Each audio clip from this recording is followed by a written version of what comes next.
Okay, we're live now. Me update in Twitch. I'll do that real quick. Get used to. I changed my chair, so I'm sitting a little bit more upright. Makes me feel any better. We got game development, game design, Unity, MMO, MMORPG, indie. Oh no.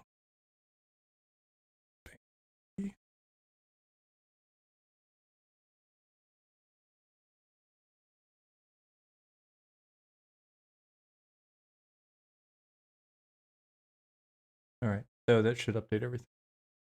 Because I swear Streamlabs is wiping the tags, but maybe not. All right, so I just restarted my machine. I'm probably being too paranoid about restarting, but it seems worthwhile. I'd hate to be in the middle of a stream and then have everything chug to a standstill or whatever. I don't think I'm gonna be able to sit like this. I might as well just go ahead. I wish there was a step that was halfway between here and where I was.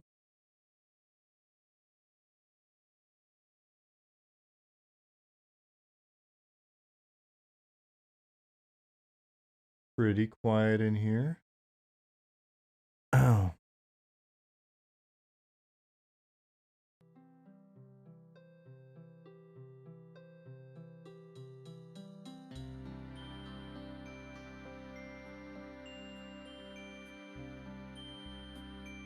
Go back to the RuneScape music.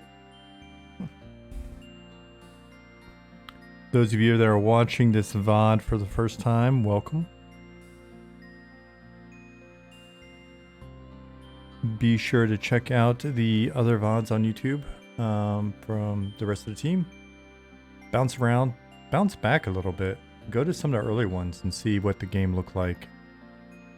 Got to put together a retrospective on the last year, maybe last 2 years. This month, since September, kind of treat September as the kickoff of all of this stuff. And we are now at year 2. In the retrospective, definitely want to clarify what that means a little bit, though. If it's great because I was just looking at some DMs between Nick and me, and I forget. I think it's even later in the month of September. I think it's like maybe towards the end of September. There's this DM where I'm like, oh, and I tell Nick, oh, and I'm talking to this new tech guy named Ali. So rad to think about that.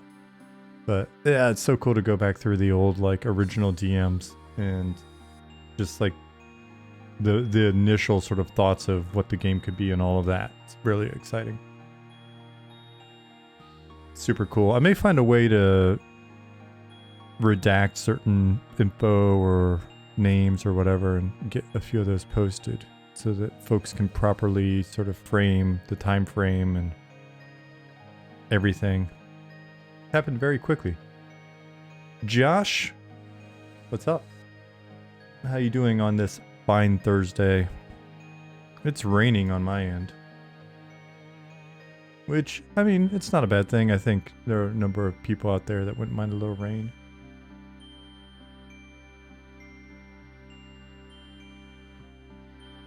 Oh, found the button today. Adric, hello.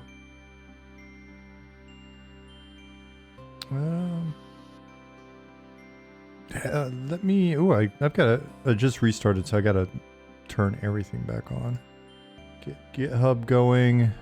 Let's get a couple of Heidi's in the room. One. Nope. Heidi Klum. Heidi SQL.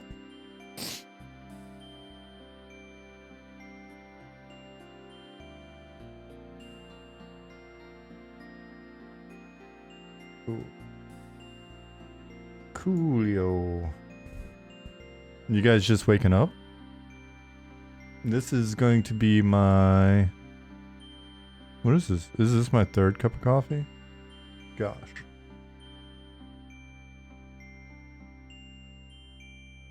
Josh said, it's going great. I have my first interview for my first web development position later today. Excited and nervous. Nice. What are you going to do to prepare for it? How do you relax for an interview if you're excited and nervous? I do a lot of stuff to like just calm down. Hey Alvius, what's up? Good to see you in here, Pattis. We were just talking Lord of the Rings in our Slack. Pattis knows way more of the lore than I do. How do I drink my coffee? Typically my coffee is a vehicle for cream and sugar. Sometimes black, sometimes black with sugar. Most commonly, it's just kind of milky and sugary.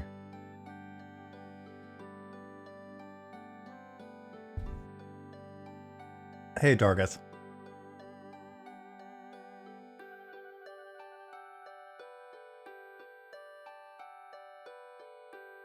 All right, so we are in here. Oh, why did I push that button? That button does nothing. Edric says, I don't think I've ever actually tried black with sugar. Never thought of that. Yeah, I mean, you know, it's you mix it up a little bit. Hey, Squid Pasta. I have a fun basic training story involving coffee that I've probably already shared a couple of times, but I'll summarize it. Basic training during basic and not AIT part of the training. So we were allowed, I think we got milk, water for those, you know, first whatever it was, couple months or something, just milk and water, which was great for us, right? No coffee in the lunchroom, none of that stuff. Yeah, I think it definitely helped a lot of people cut a little weight and stuff. But anyway, we were out on some random range. I forget what we were doing. Like, it was rifle related, but we were out there. You know, it's raining on us. We had marched out there in the rain a few miles. And it was breakfast time, and they had a little chow tent set up. And so we're all standing in the rain with the exception of like the 15 or 20 people that are kind of snaking through the chow tent. And it was just kind of, you know, another one of those miserable days that you're not really prepared for when you sign up. You don't realize how uncomfortable you're going to be. Like, it's not very Rambo. It's pretty much just being like sandy and hot and thirsty and hungry and sleepy. Or in this case, just wet. Because it's just pouring on us. This is Georgia. It likes to rain in Georgia. So anyway, I finally snaked my way into the tent now. And it's not a full tent, it's just like overhead. And the drill sergeants are the ones giving out breakfast, right? And you got your little tray, and then you take your tray after you get your powdered eggs and your other shit smacked on there, and you go and you sit in the rain. And the rain falls, and your breakfast kind of floats in the tray as it fills up with water. And so that was going to be the routine. So we get in there, and the drill sergeants have coffee, and we haven't had coffee in forever. And so this one drill sergeant who wasn't for my platoon, he was for the platoon right below us in the barracks. His name was Drill Sergeant Mangles. And he was a extremely just tall, square, chiseled Spanish guy. Like, kind of with bullfighter attitude, right? Like, just had this every drill sergeant has their character. And this guy played up his character fully. And so at some point he yells out, I can't do accents. Do any of you privates want some coffee from Drill Sergeant Mangles? And everybody looks at the ground, right? It's a trap. It's always a trap. if anybody says yes, they're just going to get tortured. Maybe everybody. For, you know, the fact that this person spoke up. Nobody said anything. So he's like, no privates want coffee? Mmm, it's warm. It's so delicious. Right, kind of thing. Me being me, I was like, I do drill sergeant. And everybody's like, oh, son of a bitch. Lord's gonna make us do push-ups again, right? So, he looked surprised. He looked genuinely shocked. And so he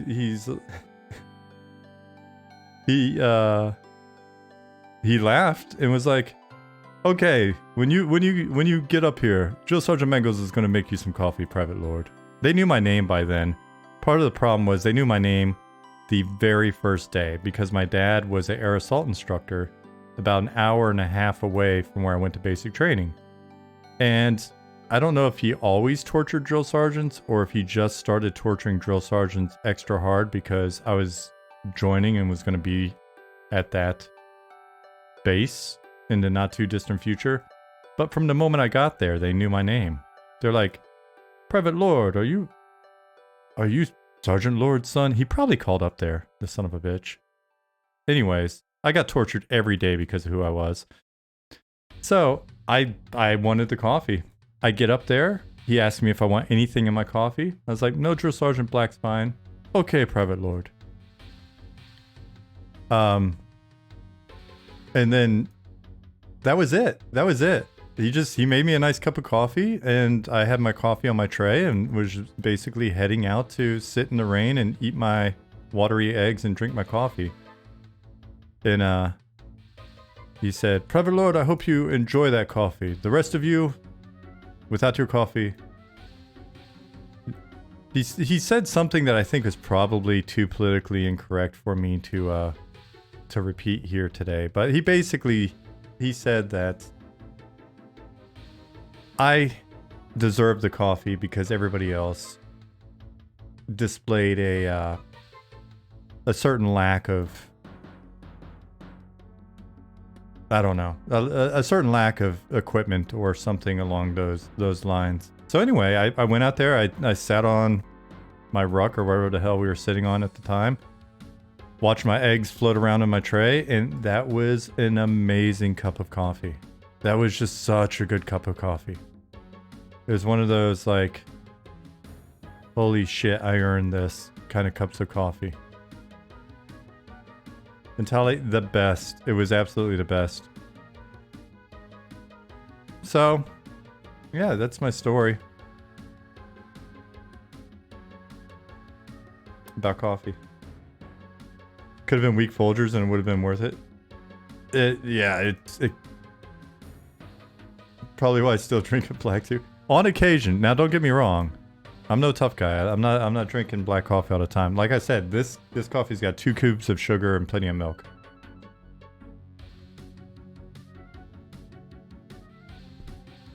Enigma, what's going on? Norden 24. Thank you very much. Kind of you. This bowl of coffee. It's just the camera. Makes my dog look bigger, makes coffee look bigger.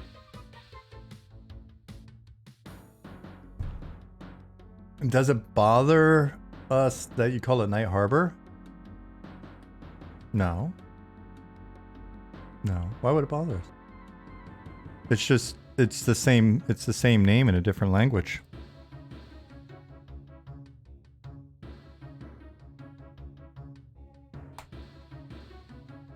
Oh man, what's going on? Probably bother him since its name is Freeport. Only when I make certain mistakes. Only when I make Freeportian slips. Clueless Cargo, hello. Did you say hello? No, I said hello, but that's close enough. That is a line from the movie Labyrinth. I can't remember most things, but if it's like 90s hip hop or R&B or random quotes from movies like Labyrinth, then I guess I remember it. So Pattis has been busy in here. When I haven't had a chance to watch a stream, then I play a game called Spot the Change that Pattis made.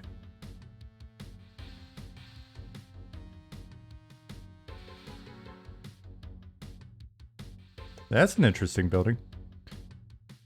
I'm curious, Harrison / Pattis, when you're working on structures, do you have kind of like a set of templates in mind for different things? Do you kind of freestyle as you go? What are you picturing when you make a building like this one? And I was thinking about that as I was placing NPCs the other day. I was like, oh man, I wonder if there's already sort of like something in mind. So we'll have to sit down and actually move NPCs around and stuff. Maybe you and me and Ham. Belfaster, good morning.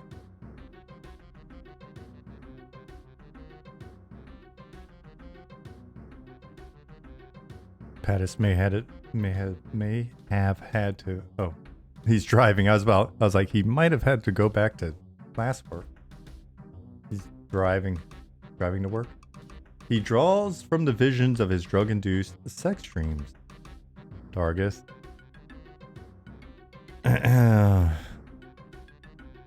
I know this is an adult game, but some of you guys in Discord, you like stepping on the line.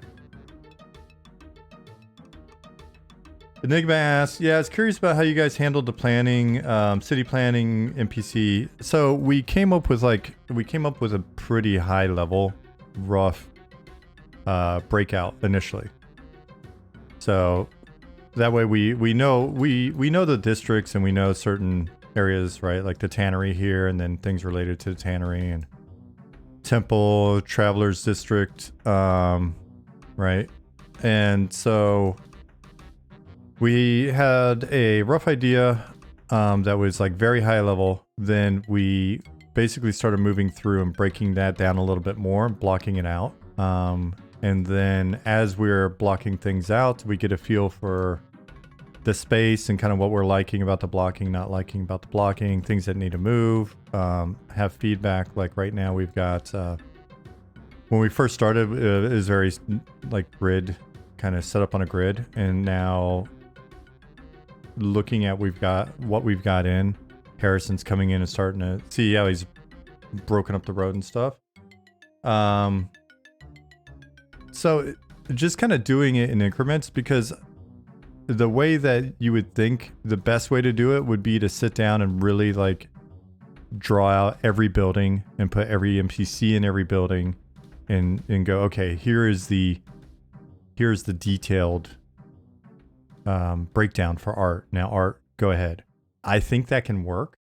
I've literally never been on a project that was that precise. And what I've found instead is it's probably a little better and will lead to less complete rework, to just kind of come in and iterate at like a high level and a little bit lower level of detail, a little bit lower level of detail, a little bit lower, and just kind of iterate through like that, especially since we'll find something like, all right, what does this building actually look like? What feel does it have? How much room does it need, etc. Trying to figure out all of that out up front it's just front loading so much work, as opposed to it's just you front load all this work, and then what if you start changing your mind? How does that ripple back out through all the work that you did, etc.? So yeah, and because it's also one of those things where we may come in, and then there have been a number of things that we've discovered as we're doing this where we're like, oh, but really, do we want to have this here? Or hey, we may actually want to, we're thinking about collapsing all of this story into this little bit here. Or, oh, we thought this would be, grander, or we thought this would be smaller, and then now that we see it bigger, or now that we see it smaller, we like it better. So it's just to me, it's you might as well accept that you're going to be iterative in that way and kind of see what happens. And the other thing too is it's hard to front load that much work when Hamad, when Pattis, you know, and others, they've got other jobs and stuff. They don't have the time to like sit down and like just spend, you know, weeks of 8-hour days plowing through this to get it prepped. So if we had tried to go that route, then we'd be still sitting here looking at an empty map. So front loaded work you can't really engage in. That's not shared. I'm sure it made sense on like Mario where they perfect graded out, but now pipelines what they are. It seems iterative group work is the way. Yep.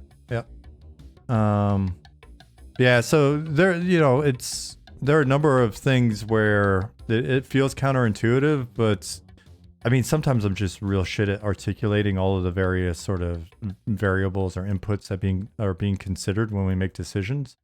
But trust me, the decisions are being made a certain way for a certain reason, even if the reason's sort of a byproduct of kind of more rapid cognition and experience than it is like me sitting down and like being able to deconstruct the formula for you perfectly. But as we talk about this stuff and you ask questions, it helps me sort of articulate it. So that's nice. And then some of it just comes down to like, unless we're just insanely badass and can just picture the perfect city up front when we first start, right? Like we benefit from this idea of being able to look and go, oh, you know what? And it's like superficial stuff like, oh man, wouldn't it be cool if we had more minarets? Or what if, you know, we need something bigger over here. Let's move something over here instead of inventing something new. A certain way for a certain reason quietly hides the Magic 8 Ball. No, it's an app. I just have an app on my phone. My Magic 8 Ball app. Belfaster said, I think I'd use grocery stores a little bit as inspiration here. You know how they put meat, dairy, and produce in the furthest corners of the store? Not an accident, but you may be able to use a little bit of that to keep the main POIs not stacked on top of each other. And also keep players moving past other things you want them to interact with, beer, snacks, in a grocery store example. No, I mean, I think that's a really beautiful example. There will always be a bit of that. And it's funny, that's one of the reasons why... Here, let me put on my BGM. As we're doing it, you can kind of get a feel just from... Oh, it's funny. You can't go straight up very fast, but you can do this. Oh, you actually won't be able to see them this way. So let's do it a different way. Oh, by the way, guys, thanks for keeping on me about the John Stat's book. Yeah, Stat, right? I just started it and it's fun. It's really I can't wait to get back into it a little bit more. Maybe I'll read some more tonight before bed. Alvius, enjoy work. Be safe out there. Don't drive too hard. Oh, wait.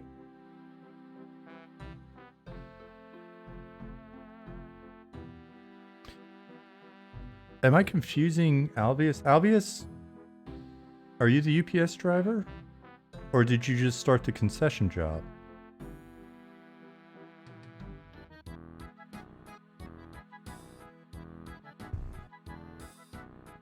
Anyways, he's probably gone by now.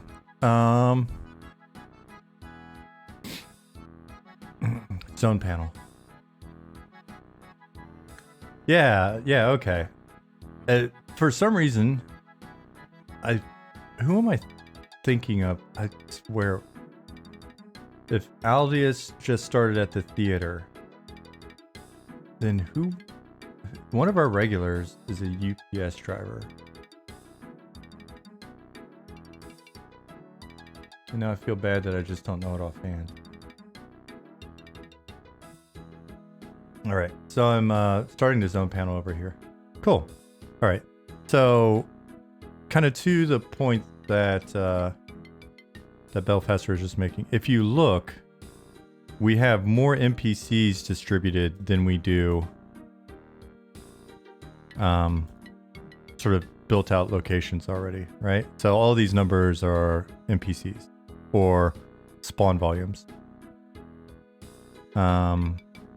And that was to help start to get a feel for that. And also, as we start to layer in more content, make us actually have to go to those locations, right? Instead of having all of our spell vendors or spell and ability vendors lined up, now we actually have to run to them, or, you know, just create the items.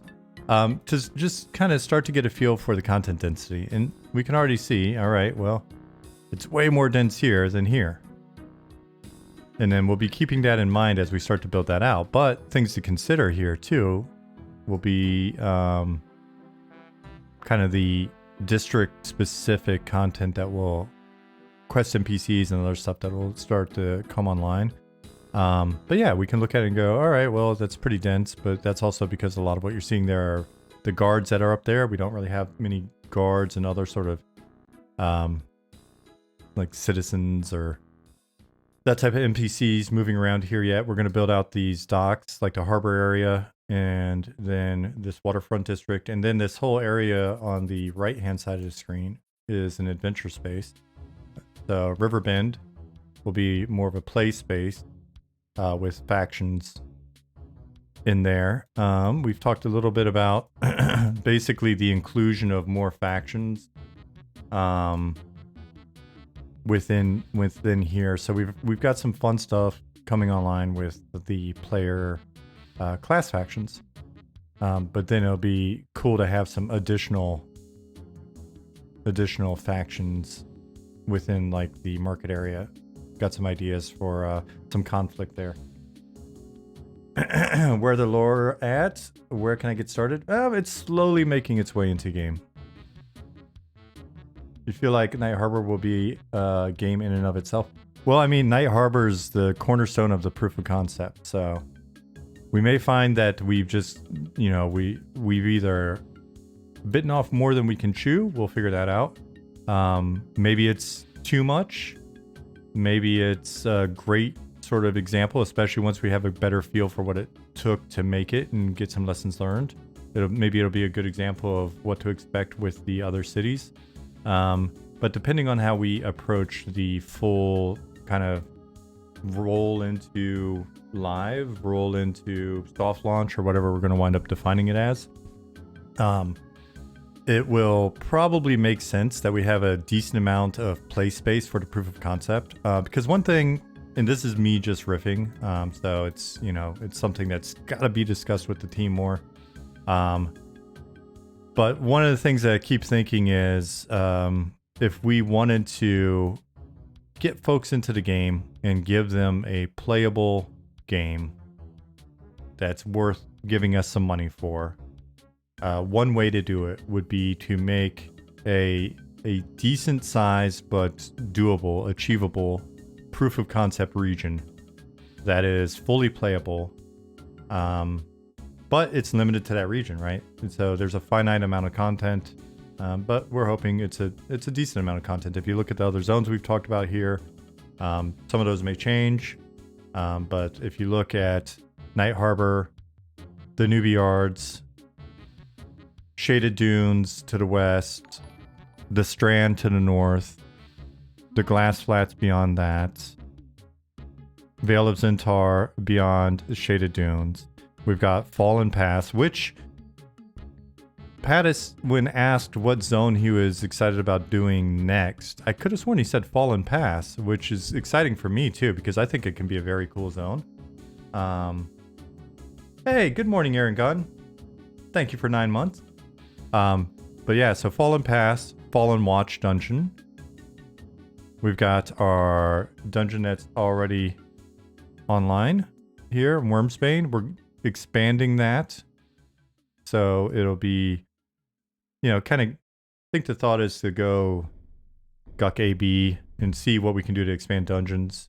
The sewers that are going to be below here, there's more dungeon, lots more dungeon stuff for Night Harbor and Night Harbor region, that we over time want to have come online. Because again, we want the game to grow in depth as well, literally. And so it's very feasible for us to get a number of ugly tattoo. Hey, Phase Alpha, how are you doing this morning? Do you not just like out tattoos, or do you just not like this tattoo, or are you just one of those people that likes to say random shit in people's chat? But you're not wrong. It's definitely, there's a lot of ugly to this tattoo. That's what happens when you get tattoos when you're like 19, 20. No, actually, I was 20, 21 years old, which makes it shit. Simple math's hard.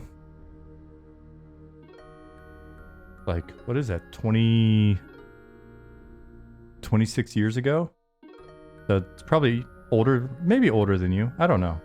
You could be one of those people that is a bit older, but just doesn't know how to act in public.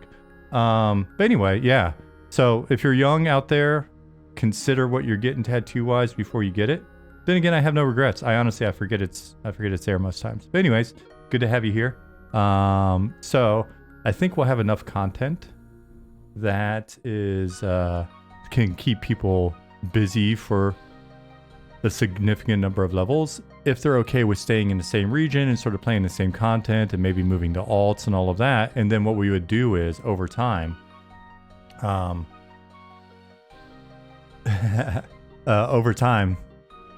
expand the world and release that, right? And so we'd be working on the rest of the world while allowing, you know, access and playability to just a smaller chunk of the world. And people will know all of the lore and all the details and all the secrets in this part of the world. We'll gain all of the information with regards to how the classes are working and how the gameplay feels and spells and abilities and all that stuff. So we can really refine and make the game a lot bigger while working on the other content that will then later be a surprise for folks. So yeah.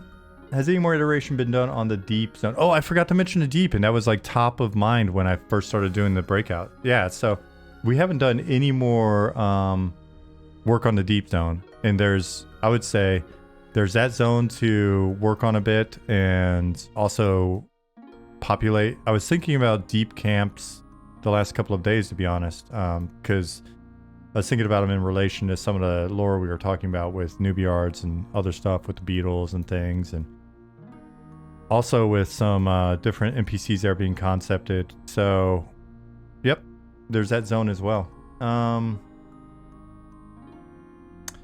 Is it still kind of the plan to have as much deep content as overworld content?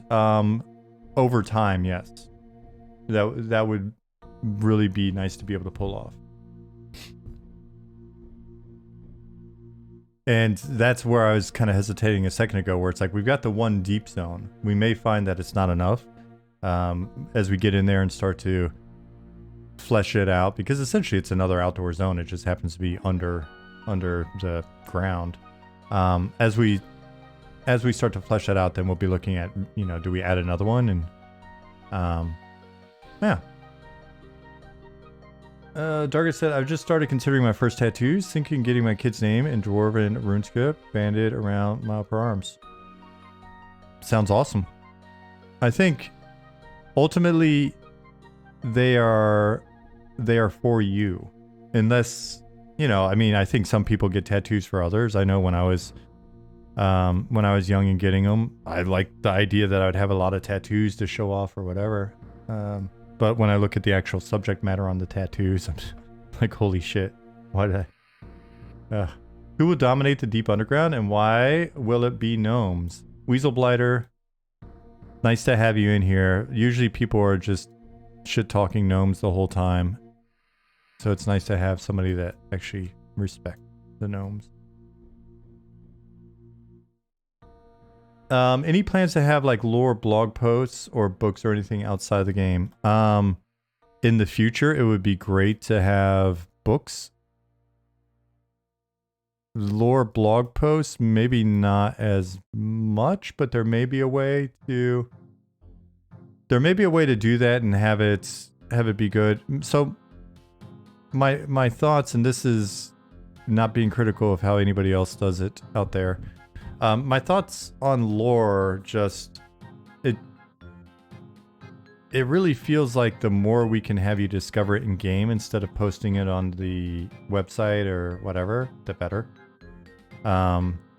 So on that topic, I was already thinking a fair bit about this the last couple of days, because if we go to here, spoiler alert, but you guys have been, oh, maybe I should just be a human again.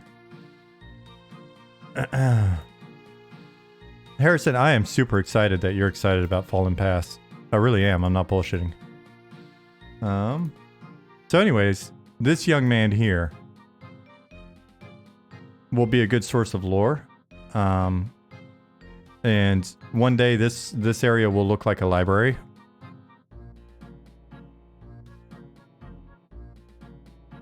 And I was already thinking about maybe some books and stuff that you could acquire here. Backasm said, I think both is good. Hey, Mr. Gunn.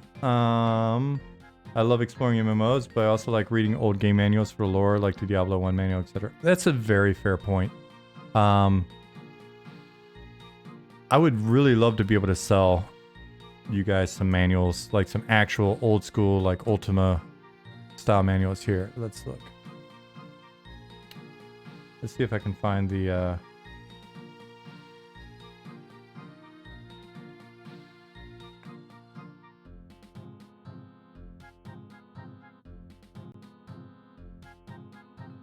like, I'm in love with these old manuals.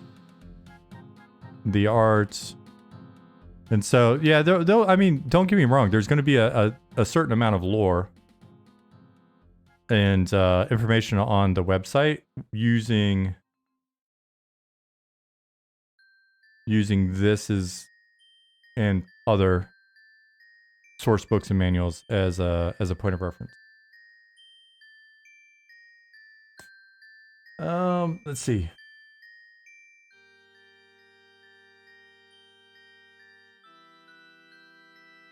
Bill Faster asks, so you're starting to think about defining what the first version of the release game might look like. Do you think that would change wildly depending on which direction y'all go with funding, publishing, etc.?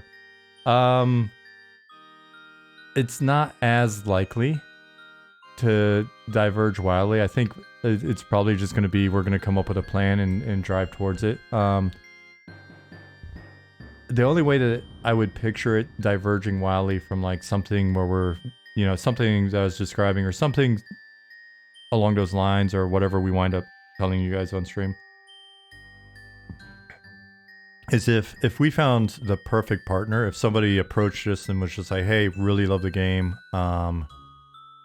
they understood what we were trying to do, were able to allow us to continue to make the game that we want to make, and they're like, here's a giant bag of money, just do your thing. I would still think, I would still think that the plan, even in that scenario, will sound about like what we were talking about, because what's the alternative? The alternative would be to take the giant bag of money, scale the team to what, 5 times what it currently is, and try to preserve the culture, which will be hard. And then what, go dark for a year while hammering out the game? So yeah, I don't know.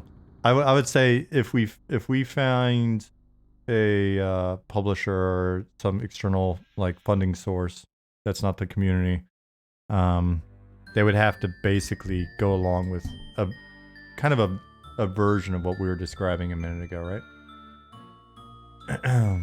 Good Pasta said, I got a matching BLT bagel tattoo with my ex. No regrets because it's hilarious. That's the way to go. And delicious. What races do we have modeled now? Aaron says. Officially, of the player races, human, gnome, ogre, males, female human.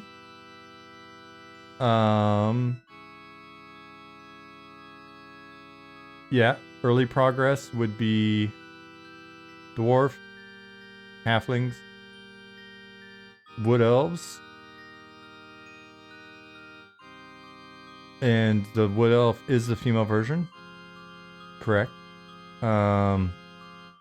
she's going to be an interesting one. I was just looking at her model before the stream, and we'll definitely be doing some iteration just because the concept, she's got such a unique shape. Translating that to 3D will be something that I think we'll just kind of have to go back and forth on. Also look at her in armor and stuff. I'm in a robe. That's pretty cool. I may make a few more robes and see if I can do some tinting. This is kind of first iteration here.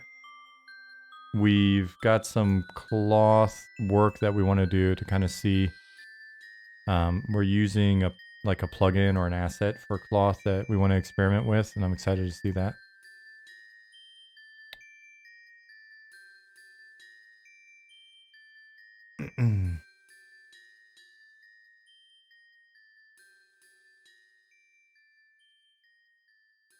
Will Night Harbor be more interracial in terms of NPC population as more models come available, or do you expect it to remain largely human? I would say it's probably 60-ish to 70-ish% human. And then we'll see how far we go. But also because it's proof of concept, we may have it be, there may be more examples of the various races on the NPCs. And then as the game evolves, we may change that up a little bit, right? But Night Harbor is a primarily human city. Mr. Gunn said, an MMO is a huge project. Is it manageable as solo indie dev? Solo? No, but we're currently, 11, 12 people?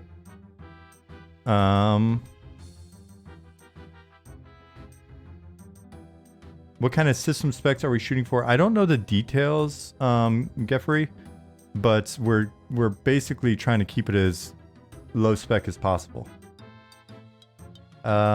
If Ollie was in here or one of the other tech guys, be able to get a better answer for you. But you know what you could do? Here, check this out. This is our Discord. If the game interests you, if you've got questions that maybe, you want more detailed answers on or whatever, first of all, the FAQ is relatively up to date. Updated it a little bit this month. There's a breakdown of kind of the scope of the project. If you click the roadmap link there, that'll give you some idea of what we're shooting for. It's basically just a deconstruction of the game. Our Discord, if you search in there, you'll definitely, if you search for Ollie, if you search for specific terms, if you're looking for class design, game design questions, you can search for Nick once you get into the Discord. And then I don't know, I know I've talked about sort of the philosophy on why we think this is doable with a smaller team a few times. I can't think of a VOD to point you to immediately, but the long story short is if you go to the about on here, my about, like I guess you scroll down or whatever. I've been working on MMOs since I joined the industry in early 2000, and I've worked at a few companies now. Well, I would say every company that I worked at, the project started with a smaller team. I think EQ was depending on the interview that we've had, 30 to 50 people, like the core team, 30-ish.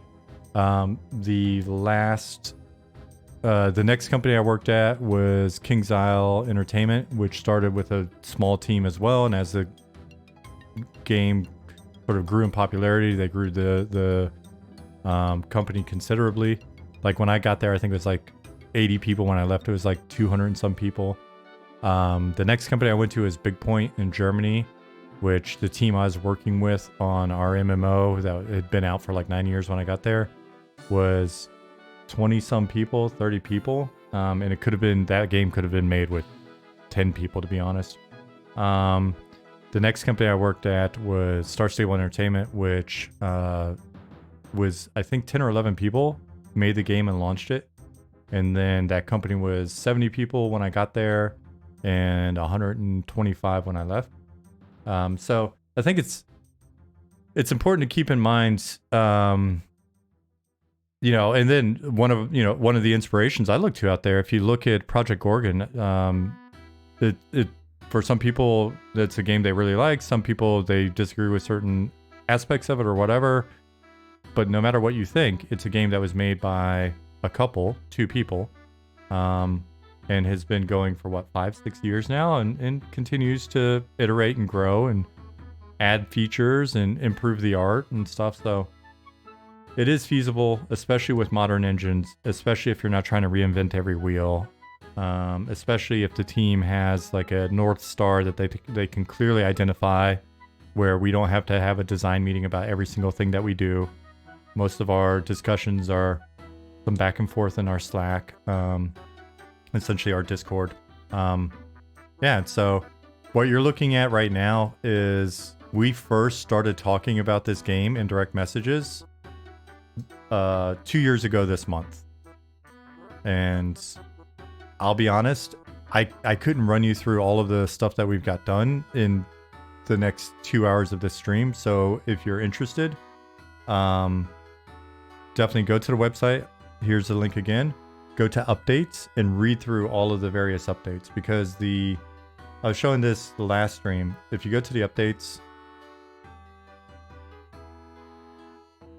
each one of these updates has so many, like, first of all, details of what's gotten done, concepts, videos, more concepts, right? So, and that's each one of the updates that you see on here will give you some details about stuff that we've been getting done. And a lot of the, progress has really been in this last year as we expanded the team from 4 people to where we're at now, which is like, I think 10, 11, or 12. You're making a 2D survival tower defense meets Factorio. Anything meets Factorio, I think, is up Ollie's alley. Excuse me. And thank you for the follow, Mr. Gun. What would be a comfortable team size?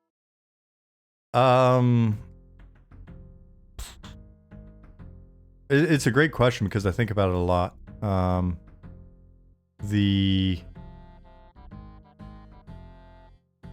mean, we could be a 1 million person team if we're somehow able to find 1 million people that, 1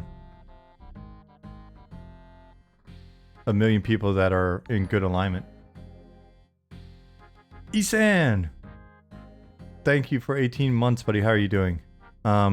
So for me, I think it's less about a specific number and more about the question of why do we wind up reaching a certain number.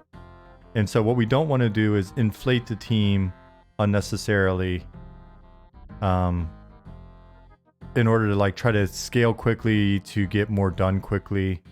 We want to make sure that we continue to get people in get the people that we think match who we are, get them in at a rate where they can kind of adapt, and just picture like a big ball of gum where you just like take the gum out of your mouth and you squish it onto the gum ball. And we just want to make sure that we keep squishing people onto the gum ball in a way that works, and then so that we're not just trying to squish a whole nother gum ball onto the gum ball, which is a really shitty analogy, but hopefully you get it. Got any buzzword lookups for studying creating MMO systems? I mean, if you want the best buzzwords of the day, look for Web 3.0, look for blockchain, look for NFTs as they relate to MMOs, I guess. I would say I don't know that there's good buzzwords, but there's a shitload of like GDC talks and tons of articles and stuff out there on the topic. If you want to just get some familiarization with terminology and things like that, Sovereign, I've done interviews. I used to be on the EverQuest team, so I was fortunate enough to have a bunch of former EverQuest designers and programmers and artists and other people come talk with us and basically be on stream. So the link I just put up there is a link to my personal YouTube channel instead of the M&M channel. The Loving Robot channel has got like 60 hours worth of interviews with people that have worked on MMOs, and I think most of them are still working on MMOs. So that would get you started. Fecal Finger Painting said, yeah, it's like the Critters 2 when all the critters join together to form the ultra mega critter that rolls around eating people. Dude, I love that. I love that reference. It's so, I was just looking up video, like we were talking about VFX, and I was looking up some video clips of both like the illustrated VFX from Raiders of the Lost Ark and Highlander. And anytime I go looking at 80s movies, it makes me happy. And Critters is definitely one of them. Let's see. Sethric, the glowy is a torch, and we are laughing because the fire just goes straight forward out of the torch, and that's like the most high fidelity fire that we've got in the game. Look, here are our regular torches, and here's our hand torch. I don't hate it. I don't hate it. So what I would say then is it would be cool to basically take this kind of style and see if we can find something that makes it feel a little more retro. Maybe it's already doing it. Yeah, it's one card, so that's helpful. So maybe if there's a way to have it be cross cards, because that's always kind of the two little cross planes would be pretty retro. But I kind of like the style. If we can just make it feel slightly more painterly. But yeah, I don't know where it came from. Ollie put it in, I think, or actually I don't know who put it in.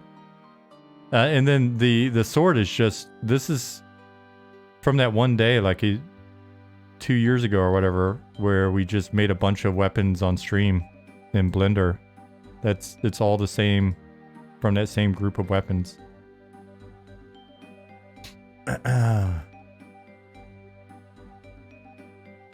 Bruskov, thank you for the follow. A true demonstration of magic in the world. Fire that goes straight out, not up. Hey, there's Nick.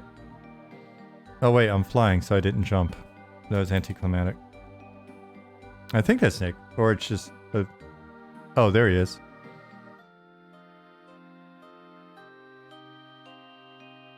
Zalbag, thank you very much. Okay, so Zukin did it. All right, cool. Cool. Now we know the origin. Talk to Zukin about it. I kind of like that it just goes straight out though. Making sure I didn't miss anything. Sovereign, thank you for the follow, and for sure, be sure to check out those VODs if you're interested. I do think you can probably catch on to some stuff from there. A couple of guys work at Blizzard now. A number of them, I think 3 work at they work at Amazon on whatever Smed's working on. Still not announced. 1 or 2 folks from Intrepid. Cool.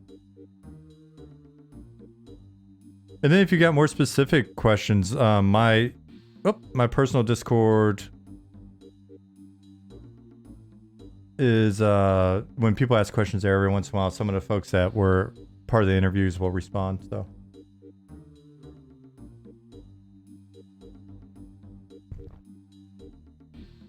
If you can do that, it means you can have a sword that has flames. Yeah, we can do a sword with flames. That's easy stuff now. So have you used Unreal 5? What's your take on Unreal 5 and Unity in general? Not looking for which is best, silly arguments. Since you've used Unity. I honestly, I don't have enough experience with modern Unreal. My last real experience with Unreal was Unreal 3. Like the last time I've spent years in it was Unreal 3 in a previous project. I spent a little time on, I'm guessing Unreal 4, not 5, a couple of years ago. And it seemed okay. Now that we've been in Unity for a while, it's definitely grown on me. At the time, I think I was trying to use both. And here, let me. Oh, new robe, nice. I was gonna play around with that on stream, but you're already on it. Cool. Let me refresh the database and see if those are the ones I'm thinking of. I would say they're likely both great. That's my sort of non-answer to you. Back in the day, I really loved using Matinee and Kismet to do stuff. Yeah, you got them.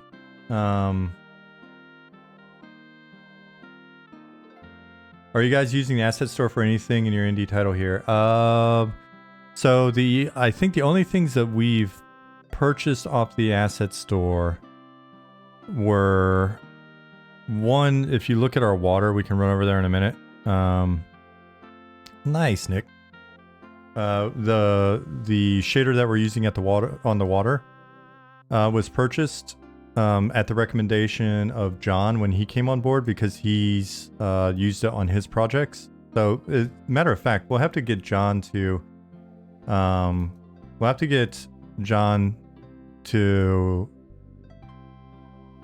tell me what he's got. His new indie game is coming out.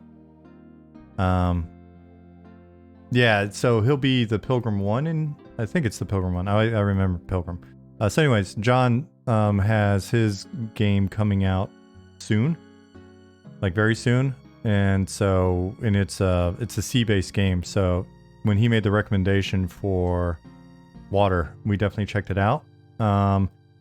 He had like these icons that he was using before. They're placeholder. We're not gonna, naturally our icons aren't gonna look like that, but so we just went ahead and used those. And there's like a cloth simulation asset that we purchased. So basically, the short answer is, we're pretty much doing everything from scratch, with the exception of a few little things where we're like, all right, let's just grab this real quick. And then even some of those things, we'll see, like if the cloth simulation works well, then cool. And if not, then we'll do something else. And then the icons we're going to be doing our own. But this was just like, for us, it just felt like an easy win. And it's something where there's a lot of flexibility on how to make this look. So there's a lot of controls in here for the actual water shader. So we were like, yeah, you know what, let's just use this for now. And keep tweaking it to sort of hit our style. Even though I think this will remain like an outlier to the overall style, but hopefully in a good way.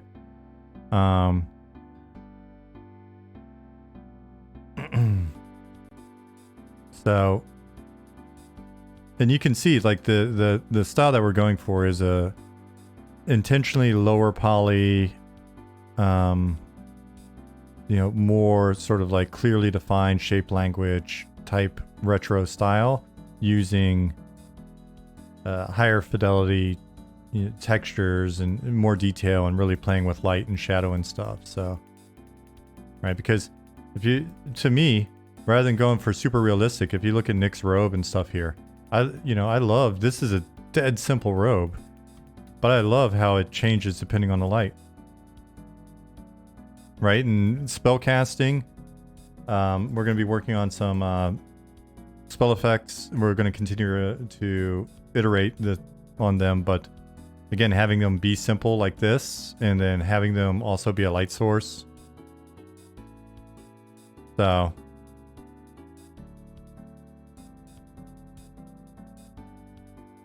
exactly. Sovereign said, gives me an early 2000s art style vibe, but more crisp. Yep, that was definitely in there. In terms of the goal, sorry. Pat has said, I love blueprints and sequencer. If I like Kismet Matinee, do a lot more, way less hacky. Yeah, I would assume so. I was really bummed when we used Unreal 3 for DCUO. We really gutted it, and so design no longer had access to Kismet or Matinee in any way. It was just we really just kind of tore up the tools. So, oh hey, sun's coming up.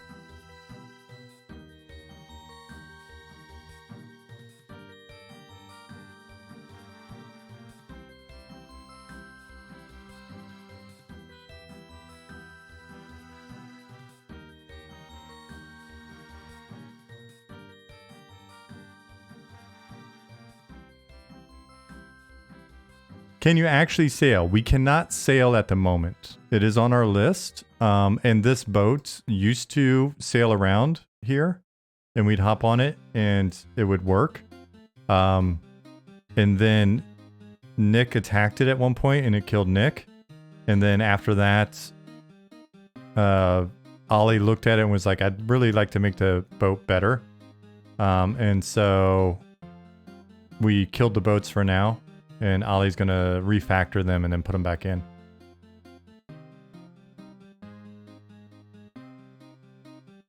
So.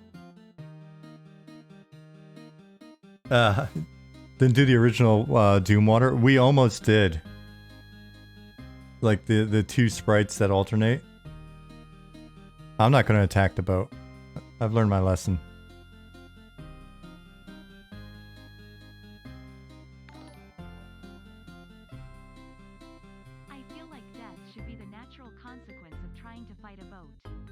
Yeah, I agree. I agree, Phil.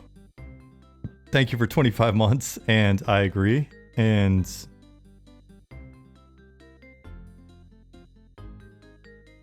we didn't. The boat was so badass it didn't even bother using cannons on Nick. I think it just punched him to death.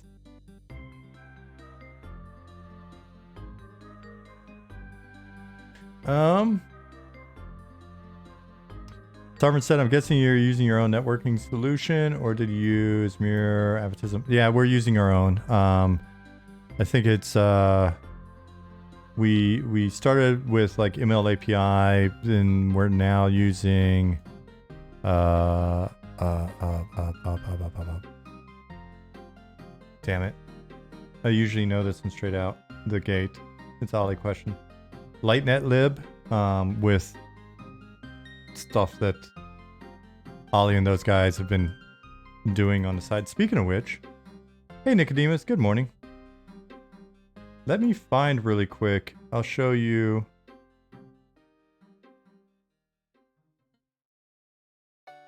Here.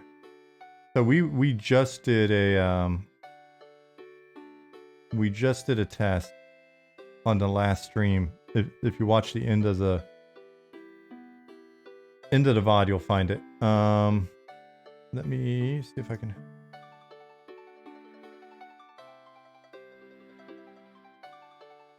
So they were just testing things.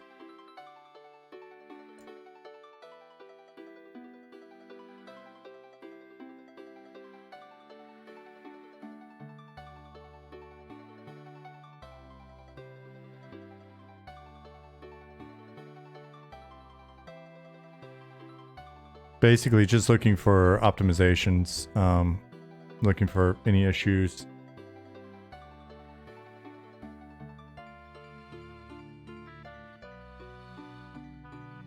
So issue was found, and it looks like they did some work on it, and cleaned it up. That man has a whole raid on autofollow. Clearly multi-boxing. Yeah.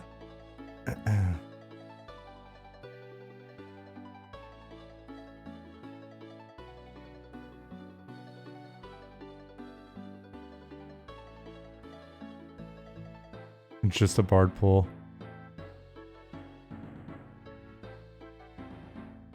Yeah, it's nice. Oh, cool. Elementals.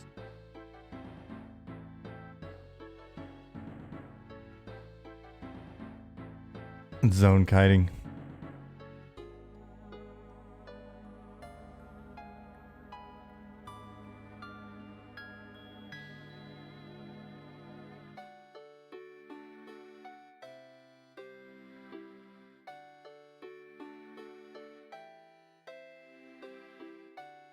It's going to be really cool to see the shaders when they're working. The movement and stuff on the elementals. Going to be pretty badass. What kind of player base are you looking to get? Always as much as possible, but CCU wise, what do you think you can handle at the moment? CCU wise, I don't think that's the question. It's more of because as CCU grows, right? In theory, we have different options for how do we support that those concurrents. So if I were to ask Ali again this very moment, like what CCU could we support? Ali's answer will be whatever CCU we get. It's just going to be a matter of enacting that solution and kind of looking how much is that distributed across multiple shards or multiple servers versus how much do we want to keep on a single server, like peak CCU on a given server. Do we want to keep that at 2,000, 3,000? Where do we want to go? We're going to scale slowly. It's inevitable that we scale slowly. So those will be discussions. Holy crap. Here's an arc. Nick is going to summon 2 of every creature. Not looking to do single server idea, no. We like servers and server identities. That may change in the future or whatever, but for the time being, we're pretty okay with that. So Nick just attacked the boat. Hey, Golden Gloves. As you can see, the boat's combat animations are Old Testament Online would be pretty hardcore. It could be. Probably have a decent audience too. Belfaster, you'd be shocked at how close you are to some ideas.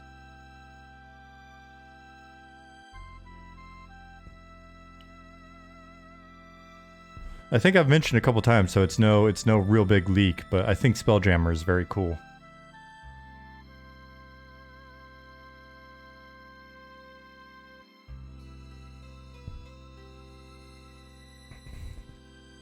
Yeah, so it'll be rad when the boats are going again.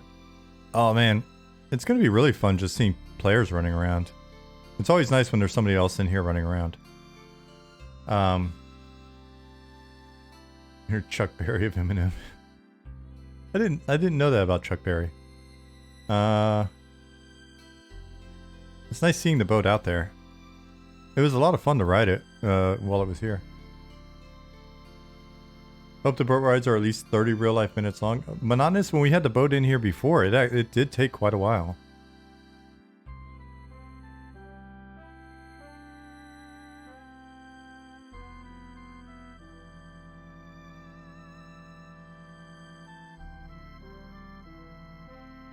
Oh man, oh man. Make myself invulnerable. Oh, our outfit has some color now. Nice. Yeah, so it's going to be cool. I'm curious to see if we can apply that, the cloth asset that we have, the... What do you even call that? Anyways, the plugin that we bought. See how that works with some of this stuff. That's hilarious, Nick. We should actually have that... We should have a like some sort of a version of Nick Ghost on a boat.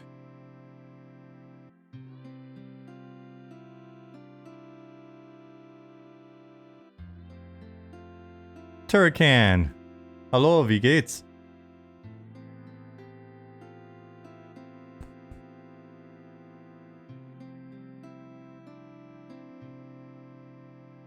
You just have a haunted ship. So Nicodemus, this is just the modeled cloth. So alles gut hier.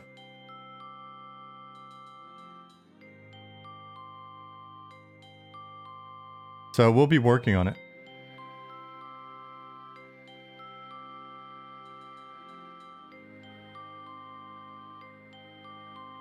Yeah, for those of you that haven't seen the concept of what we want to do with the shader for the...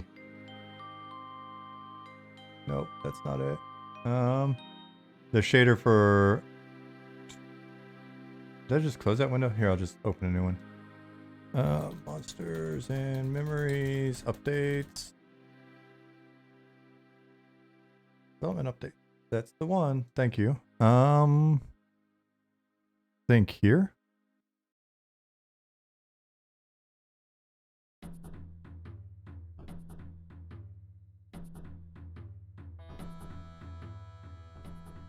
So we'll be playing around with having actual movement and other stuff going on within the elementals, within their shaders.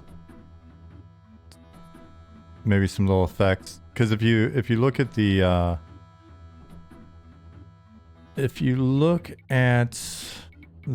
concept, like the little bits and stuff that are crumbling and falling down are really cool.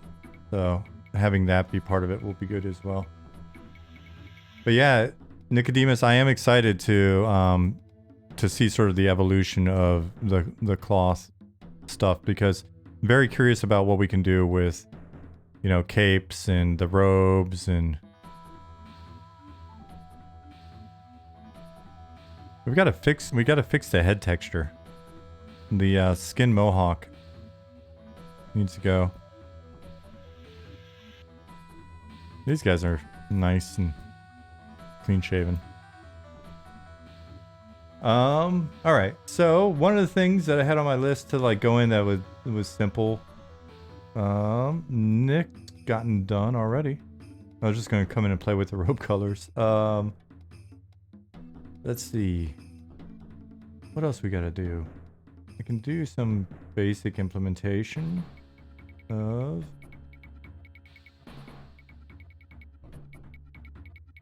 this next quest, potentially. I could also just play some.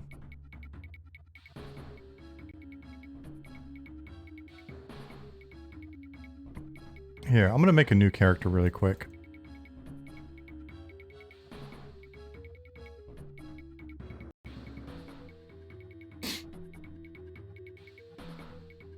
Oh, I guess I could have camped. I think camping is in now.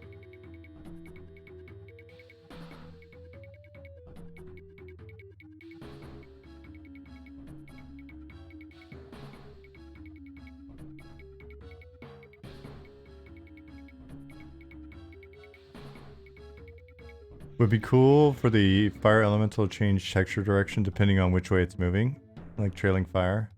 Oh, I wonder what that would look like.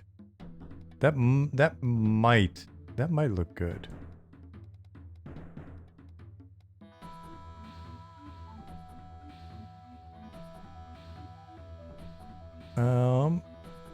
Did I do anything weird with this guy? Is he still legit? I had just started his quest last stream.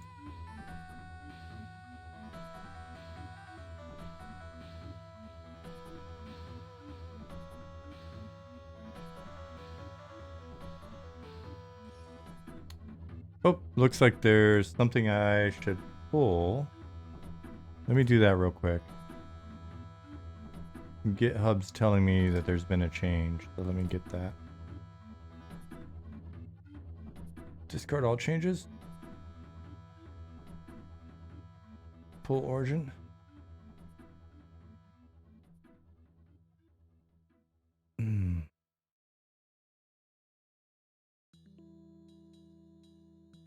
Let's see what I'm pulling.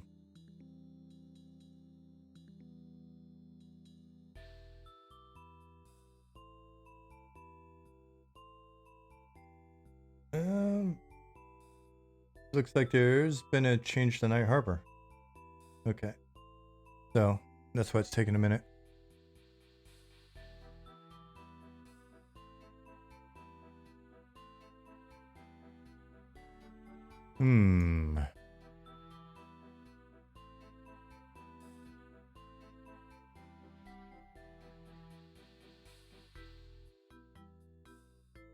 Almost there. Almost there. 1 out of estimated 3 steps completed. Okay.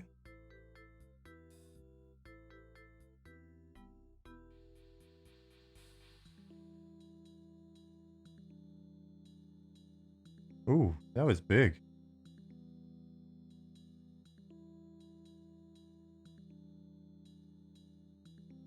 Huh. How did I not pull that earlier? I thought I pulled.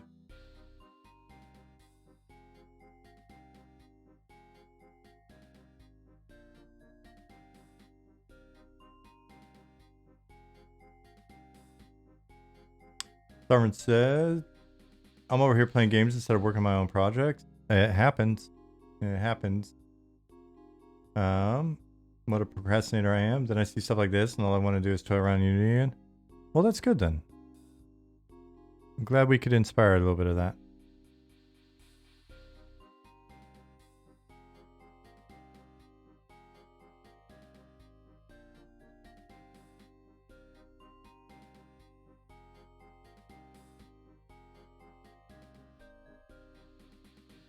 I forget where I read it. Somebody said that creators should spend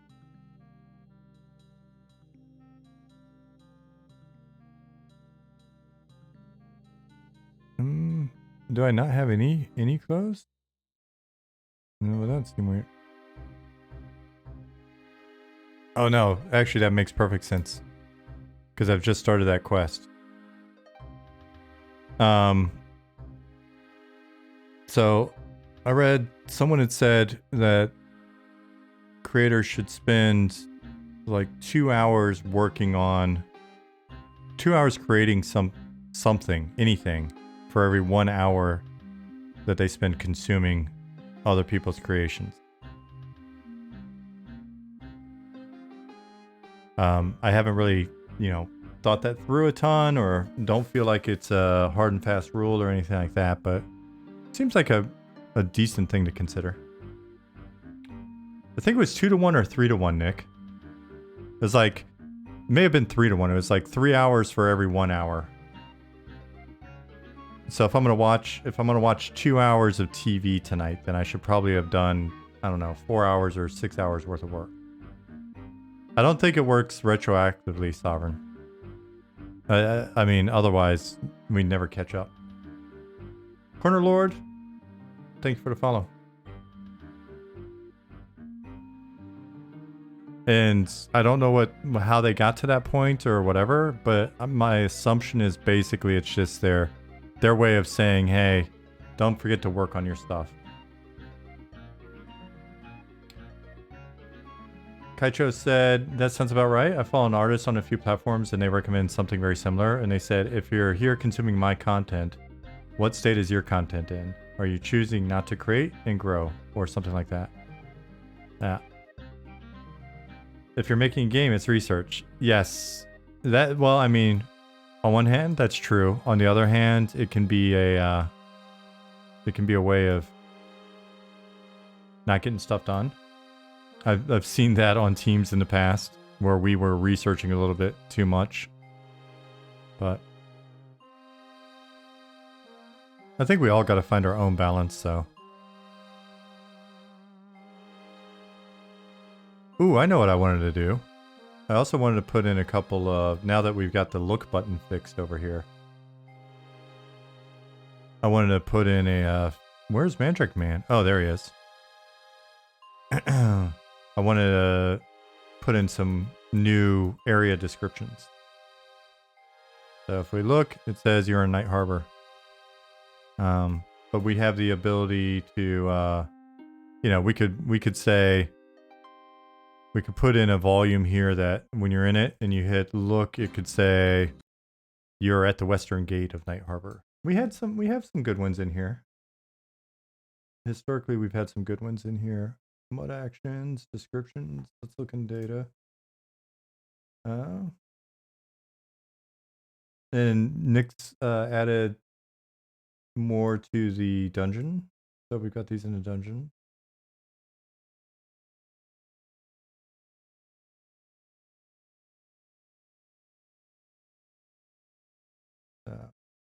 Let me tell YouTube that I'm still watching. Actually, you know what I'm going to do now since I'm playing? I'm going to turn off the RuneScape music. I'm going to turn up our music and sound. Especially since a lot of you guys haven't heard this yet.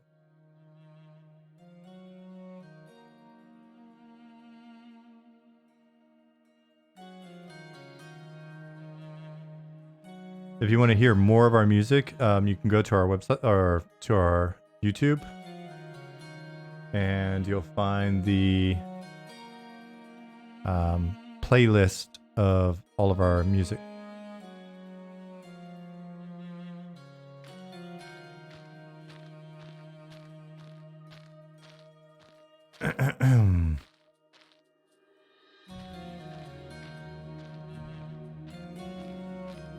Not gonna mess with the jackal pup. This guy's got a shield, so I'm definitely gonna mess with him.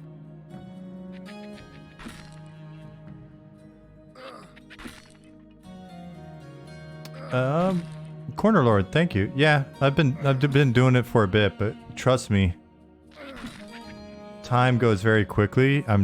I feel like I'm just getting started, so. But definitely some good lessons learned.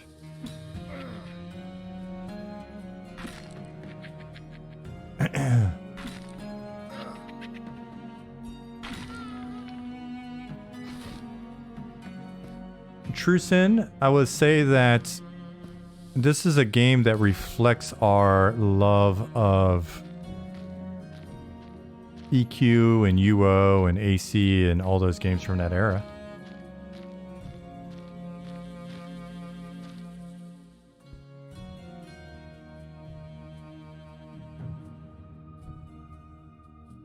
Like the jam that's playing right now, it's chill, but it gives me a sense of adventure, contemplation. Why are both so aggressive? Ponder, if you will.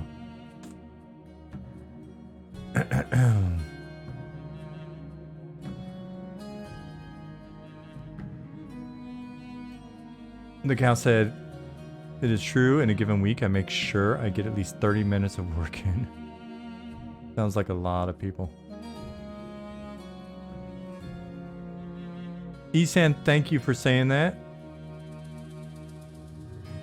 Again, appreciate all of your generosity and the fact that you're still hanging out with us.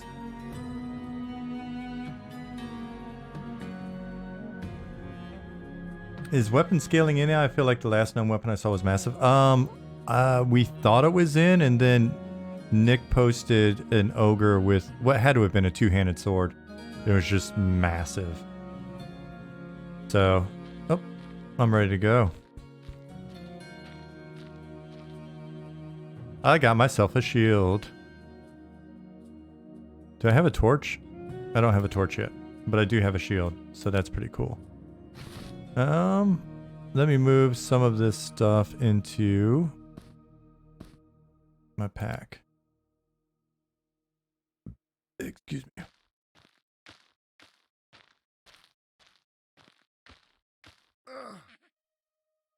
Ow. You're unable to... oh, I thought it said you're unable to see that target. It's too dark. Go get a torch.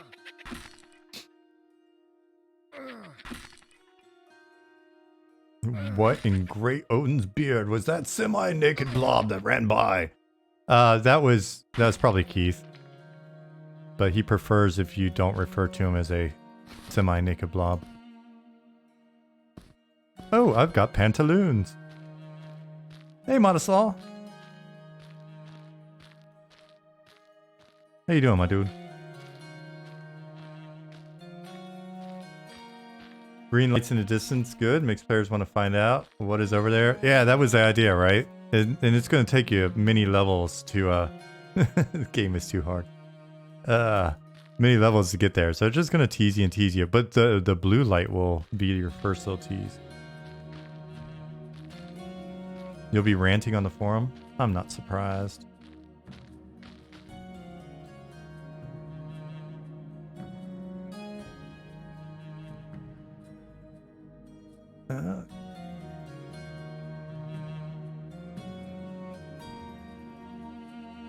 But yeah, check out, we've got to get, whoop.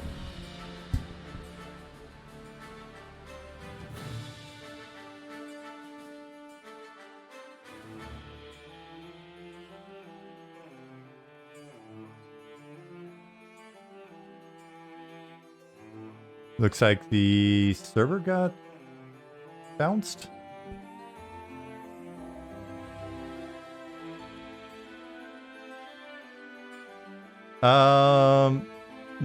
Servers rebuilding. Yeah. We've actually been pretty fortunate. We don't knock on wood. We don't have a lot of we haven't had a lot of server crashes and stuff. It's been very weird. I've got to tell you, it's been a very interesting development cycle. Just because the game's basically been playable from like day one. We'll have to, like I said, I want to work on a quick 1 or 2 year retrospective this month, since it's September, and show some of that. But basically from day one, it was just kind of like Ollie had us in here working on stuff and hopping in, and you know, there were times where he was refactoring the server and network code and other stuff. But it didn't feel like there were very many periods where we weren't able to just kind of log in and look at stuff and play, which, you know, big kudos for that, because that's different than most of my development experience, to be honest, especially on a new game.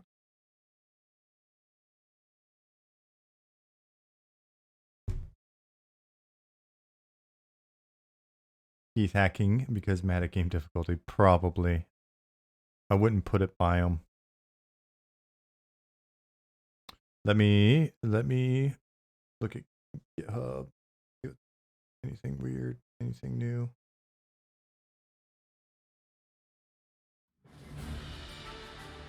Yep. Let me back out. Let me pull.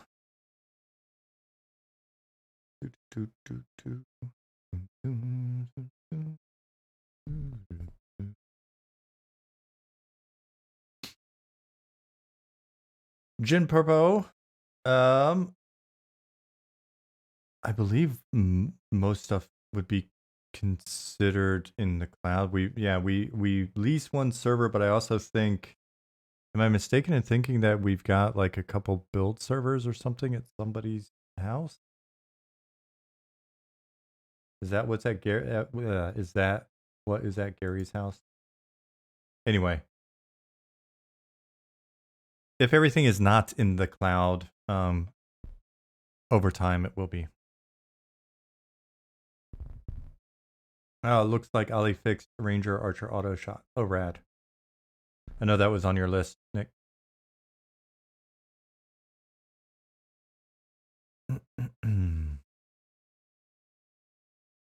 It's funny because I don't like the idea of like pressing features, because I know there's so much shit to get done. But the one that I just added to, yeah, the one that I just added to, whatever, the Git issue for whatever. I would love to be able to start using that in Quest. Nicodemus, the reason why I just said yeah in an awkward way is because of what you said. A lot of new faces in here. Again, if you're new and you're not aware of what we're making, check out our website. Please join our Discord. Anything that's not answered on the FAQ of the website will probably have been tackled on Discord at some point. And Nicodemus, thank you again for your generosity. You're creeping up on the rest of the dudes now. Scorn and D loves pudding. You're gonna beat them. But thank you for the gift subs. Exting, Ijar, Fargo, Alphonse, Infinite Bears. Congrats. you don't have to watch commercials. I forget that you guys have to watch commercials sometimes. I feel really bad about that, but Amazon's got to make that money.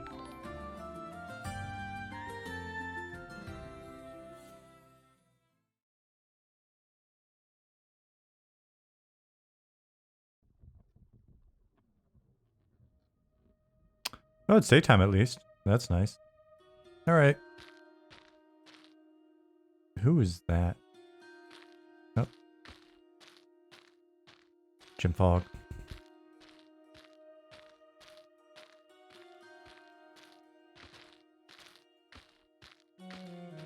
I've got a Snake Fang already, so I don't need that. Nick is archering. So I've got a Snake Fang. I can go... Let me go get this inscription out here, since I know where that's at. And I might live... Oh, I'm level 1. This might turn out bad.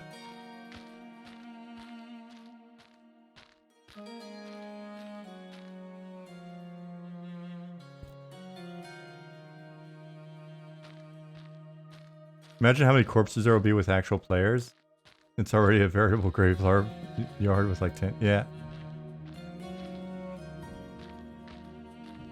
We may have to stress test what happens if there's 400 corpses. What's with the dead bodies laying around?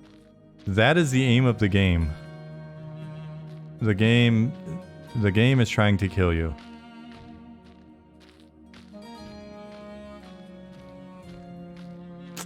Ah. 400, is that it? Yeah, fair point. I should have used something a bit more hyperbolic.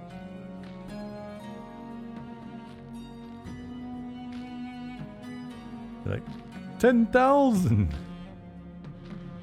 Okay, so. Oh, that hole's still there. We'll have to rewind Pattis. You noticed an inscribed stone at the center of the ruins. Just pretend like you see something kind of resembling that. Inspect stone. You make a rubbing of the inscriptions onto the parchment using the charcoal. Wonderful. Now I've got my quest piece. I can put these up.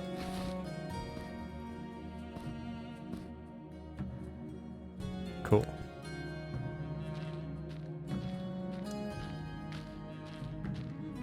Get out of here without being smashed. Maybe a quest from the town guard. Go clear the dead bodies outside the city gates. Bodies left after 24 hours can be lifted by other players.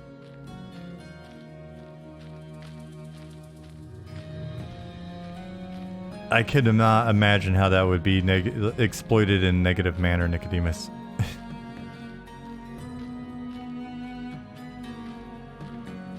Yeah, Sovereign. So the way that we approached development from the beginning was very much with regards to the art. When I realized the music's pretty loud now, huh? Here, let me...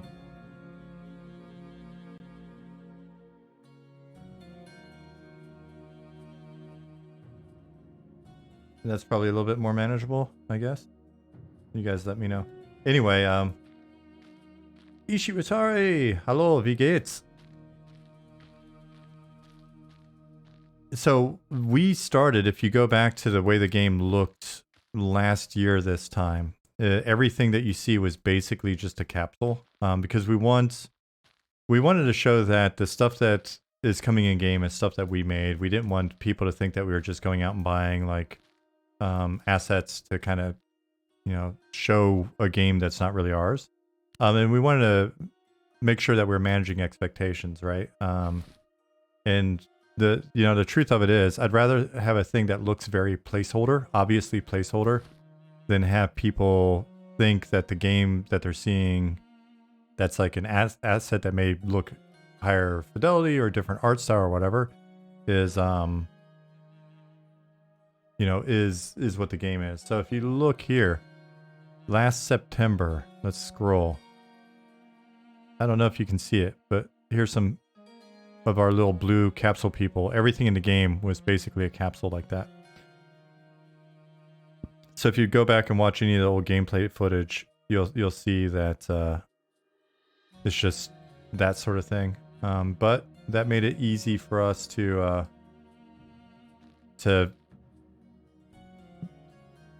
kind of show that, hey, if we're heading in a direction, right? Like this sand texture Ali made, you know, basically like 2 years ago. I think he said it needs to be optimized or whatever, but this feels like our style. As we start to, you know, start to get critters in and stuff, ignore the animation that I made that. It's not final. But as we, you know, as we get stuff in, then the game was reflecting what we really want to sort of convey.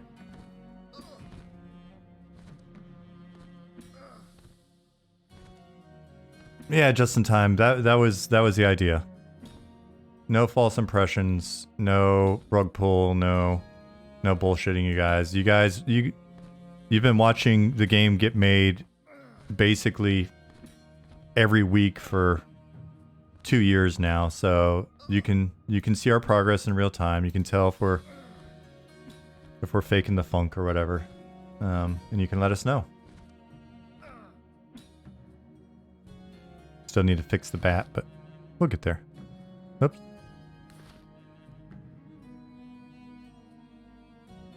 And it's been kind of interesting to see stuff phase out a little bit at a time. We were all pretty sad when the last capsule went out. The Ashira was like the last capsule in this area. Would be fun if there's a secret location somewhere deep in the cave system with the final capsule people trying to survive. It's like, please. We've been disappearing. Martin, vielen Dank.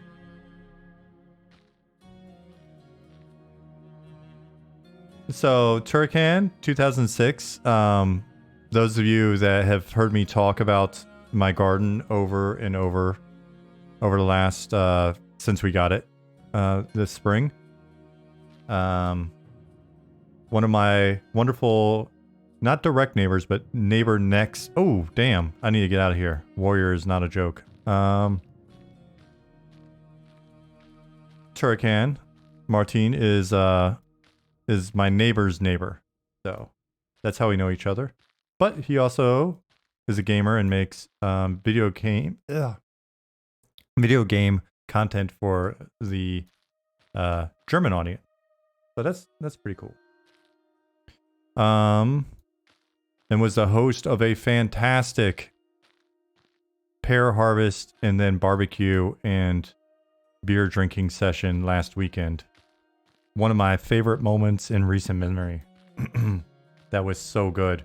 We had like 15 people there when you count all the kids and everything. It was a blast.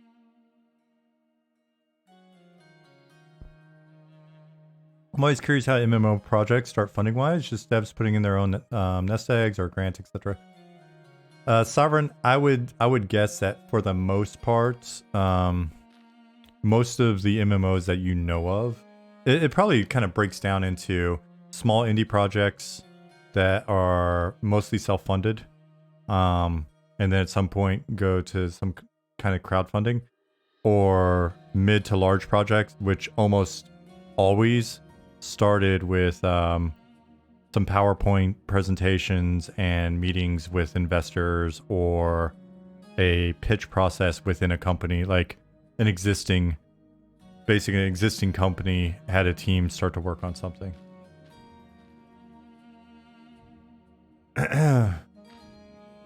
Apinia, thank you for the follow.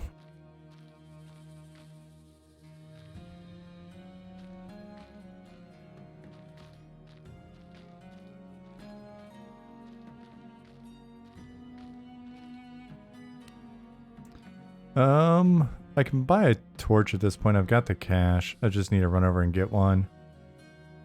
But what time is it? It's 8 p.m. in game. All right, so it may be worthwhile. I think this is a shorter route, at least to get over to the Shifty Gnome.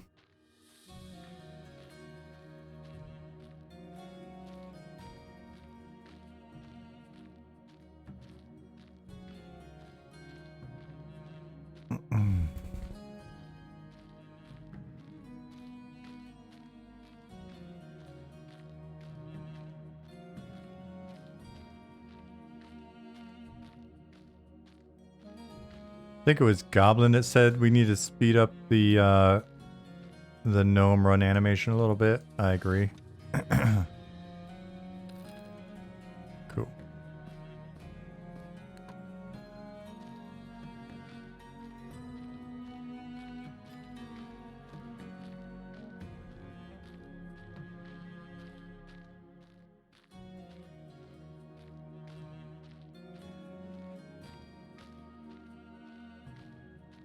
Oh, I thought there was another way up over here. I'm gonna try to just climb the wall and jump it.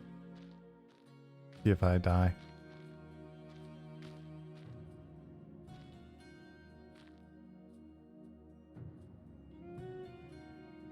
Nick, it looks like Nick's trying to get robes on the NPCs. And at the moment it's more of a scary gimp outfit. It's like a little bit of a red gimp outfit.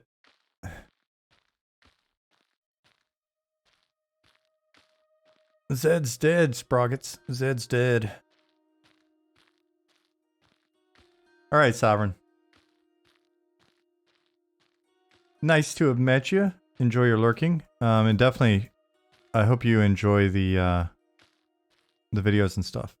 I think they'll be up your alley. Alright. I'm gonna climb down this wall so I don't die. Oh, you did? Maybe, I don't... If you didn't change it, maybe I tried to change it and forgot about it? I don't know, because I was thinking about... Oh, I took 1 damage anyway. Because I was thinking about seeing if I could get them into robes. Some of them. Sovereign, thank you for the sub as well. I need a fire beetle eye. I don't want both of them, so I'm not going to attack. They are social.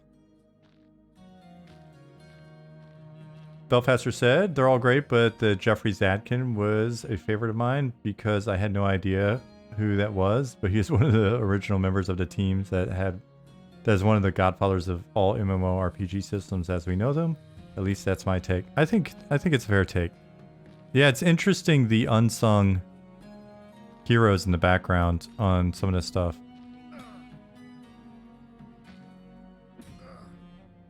And GZ's definitely one of them.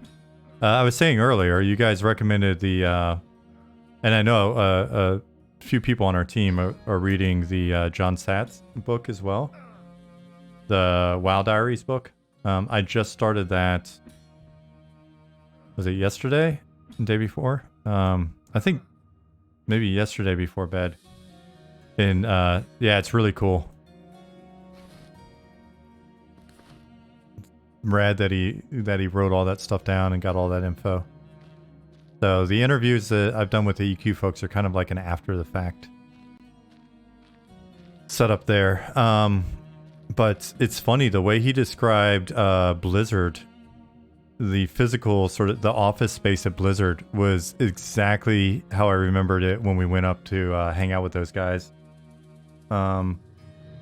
So we went up there once to hang out with them before WoW came out, and everything he described in terms of like the hallways and the old carpet was just like decrepit and boxes of just random shit and pizza boxes and stuff all over the hallways. And it was funny because we're used to a little bit of like Wild West at SOE, but I feel like we kind of got a little more corporate and cleaned up during that period than what we saw when we got there. It was definitely interesting to like get there and sort of see how those guys were. They were just focused on making the game at the time. Different era. It was also interesting to hear how they thought players would play the game versus what happened. Like the concept of camps and not moving through a dungeon. Yeah.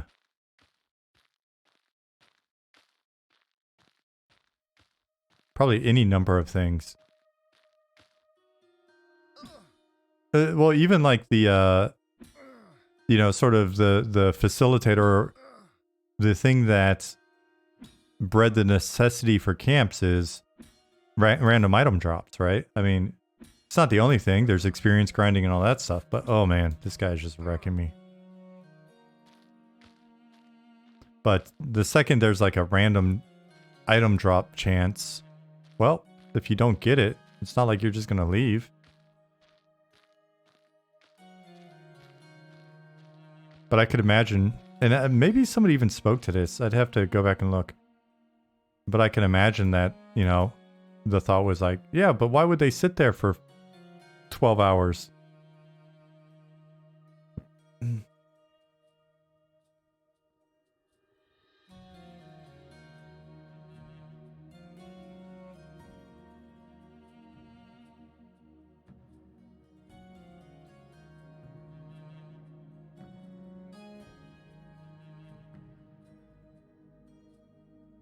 Why indeed?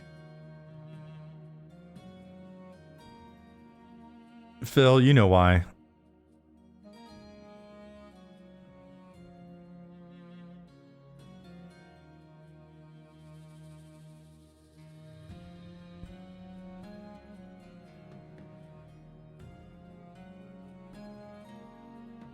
What exactly is this beetle doing? Oh. Oh, he's a smart beetle.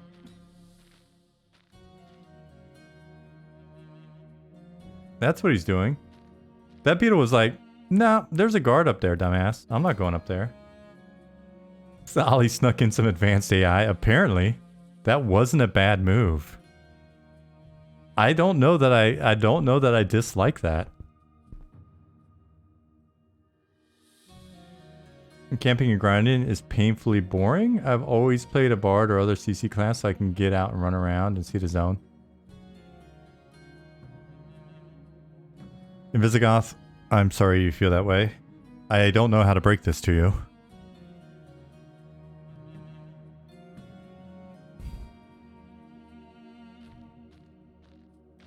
I don't know that I found that that mob going, nope, I'm not going to the guards, was that bad of an idea. Being in a group makes up for all the downtime camping, especially if it's a group of like homies and stuff that you know. Oh my god, he just railed me. Oh, I keep forgetting I'm level 1. Oh, yeah. I should probably kill some other things first.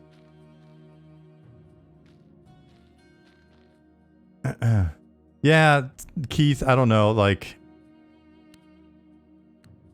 it's a quest item. I just was forgetting about the fact that this is a brand new character and I needed to actually grind him a little bit to be able to get that.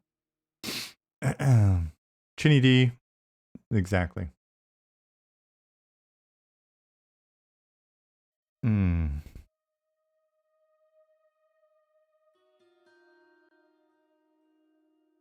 Keith, I assume you're on the second stage of the... Well, yeah, because you just did the first stage turn-in. All right, so you're on the second stage of the quest.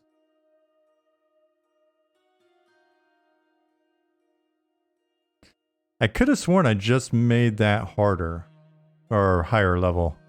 So I think you've got some grinding to do before you can complete the second stage.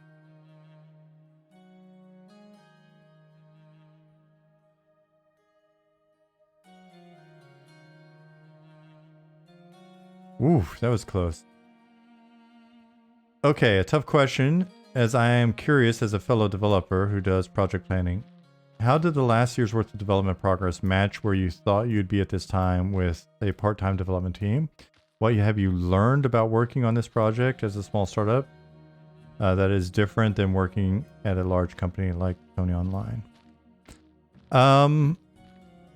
I would say that the progress is mapped to a realistic... We are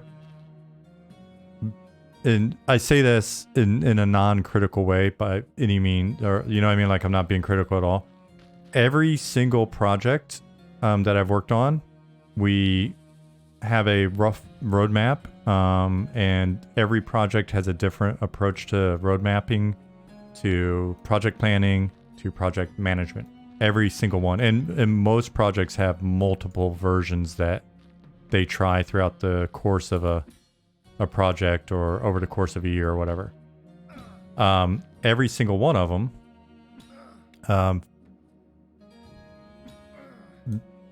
with the exception, I would say, of the early EverQuest expansions, which we got pretty damn good at defining a scope, breaking it out, and hitting our marks, because we had to get a gold master burned. We had to put the gold master basically in a box on a shelf, and we had a date that we had committed to with regards to when an expansion had to go live. So we got pretty tight on that. Everything else though, usually you're like, if you're looking at like a 1-year projection, especially if it's not like a live game doing small increments, but if it's a new game or if it's just some massive project, you're off by, if it's 1 year, it's like between 3 months and 6 months on some stuff. And that sounds crazy, but it's just the way it is. We're off by what I would expect to be off by in terms of our original, like when we were sitting there last year, like, all right, and we were talking to some people and stuff, like, where do we think we're going to be at by, like, end of Q2 of 2022? All right, we're going to have people in playing with us, but the content's not going to be there, and this isn't going to be there, and that's not going to be there, and then we're going to have some stuff here, blah, blah, blah, done or whatever. So nothing at the moment is shocking, surprising, or in any way sort of like discouraging or concerning. It feels pretty normal, especially then given the fact that we are I would say, I think it's fair to say, completely part-time team. If not completely, mostly the majority of is part-time. So the thing that I'm always curious about is, do we feel like we're making good progress? And I will say the one thing that's been different about this project than other projects is that I feel like we're constantly making progress, and we're making progress that has like sustained value. We're making progress on stuff that it's not like we're going off into the weeds for a month or 2 months or whatever, and then going, oh shit, we got to throw that away. Or I think that maybe partially just be based on the speed at which we're working. We don't have like a full art team working on something, or 5-6 programmers over there working on some different things, and going in a wrong direction, and then going, hey, I made this for you, and us looking at it going, yeah, but that's not what we needed. Oh shit. All right. You know what I mean? So it just feels like constant progress. And every month when we do our updates, there's always kind of that feeling of like, oh shit, well, we had a couple people that had vacations, or nice, so-and-so had this going on or whatever.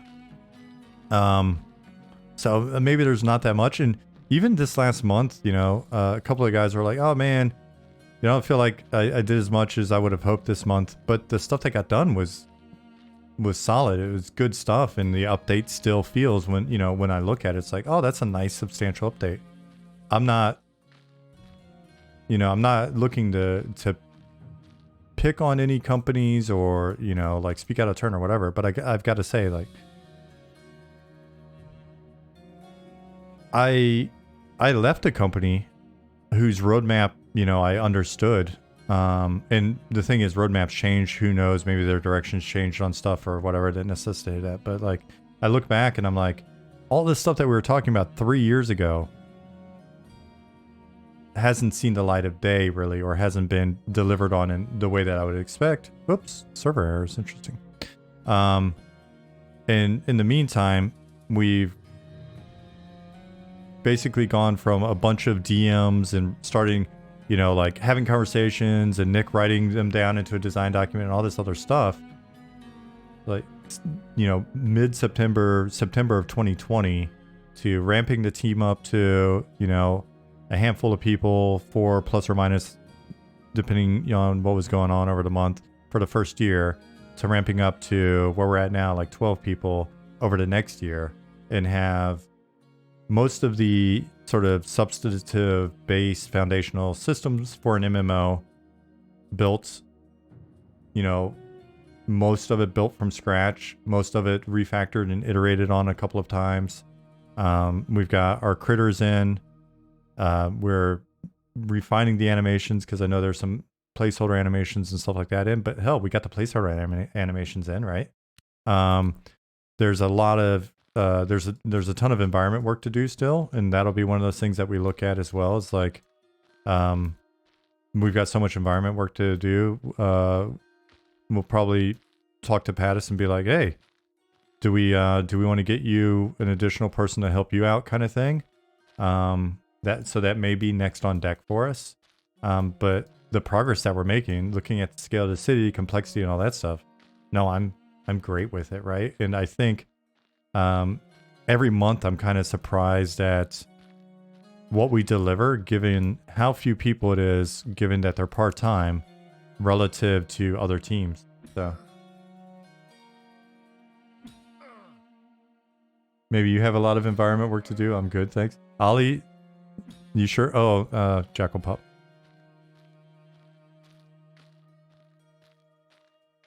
Because I was thinking about some of the stuff on the environment side. I was thinking about some of the stuff that's just like, while Pattis is continuing to work on the city, there are things like, all right, you know, sculpting in, getting shaded dunes merged over, doing like some little reworks here and there, doing the newbie art on the other side, stuff like that. I can assist a little bit, but I'm just not, you know, I don't have the skill level to deliver what Pattis has been doing. So if we had another person that was better than me.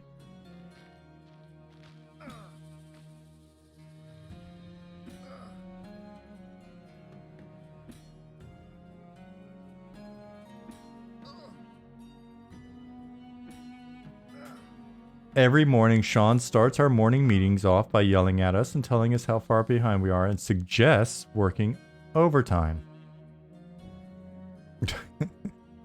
Yes. Every morning meeting that we've had, I have done that.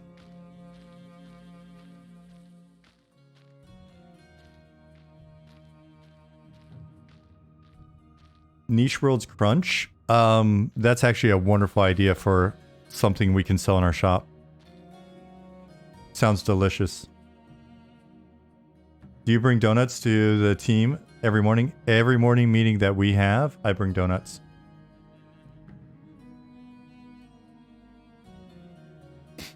Hey, well below average.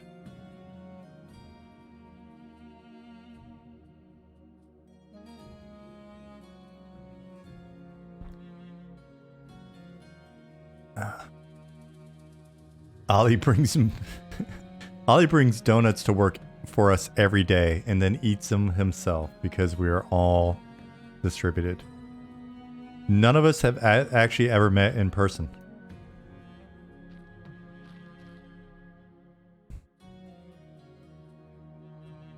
Kinster said, truly no idea, but it sounds like you guys do a good job of balancing realistic expectations with work-life balance. I hope so. I hope everybody's doing that on each of their ends. We definitely try to reinforce that message. At the end of the day, the way I look at it is, if the team's happy with the rate of progress, and all of you are happy with the rate of progress, which again, we show you every week, right? You're getting at least one stream from one of us.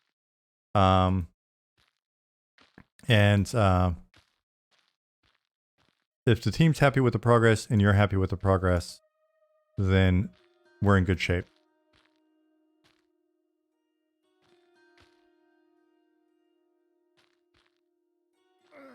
Hey, Ollie, since you're here, what's this server error? There's like a little hitch in a server error. Golden Glove says, I built an online business with a guy we ran nearly a decade, never met in person either. Wow.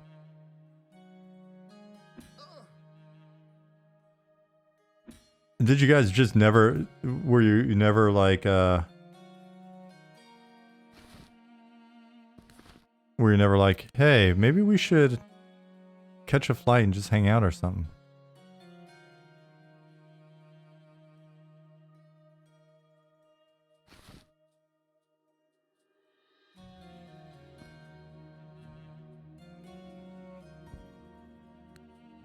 Let me go sell some stuff.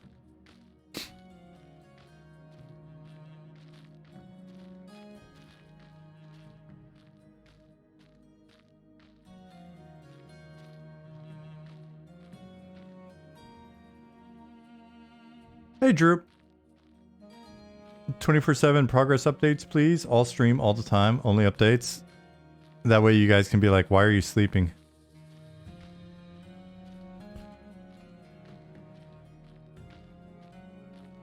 Ollie said, no idea. Should ask the programming nerds. Oh man, if only there was a programming nerd available to ask.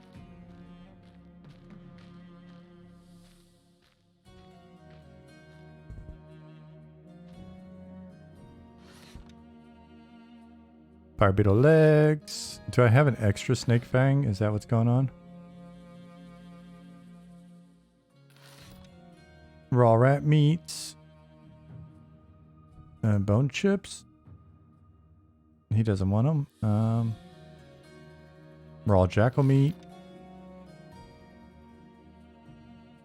What do we got here stat wise? 428.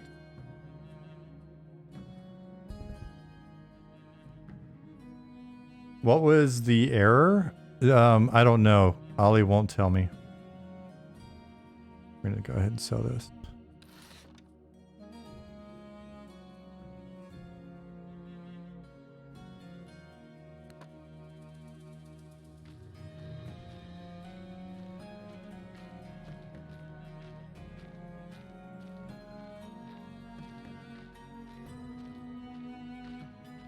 Oh man.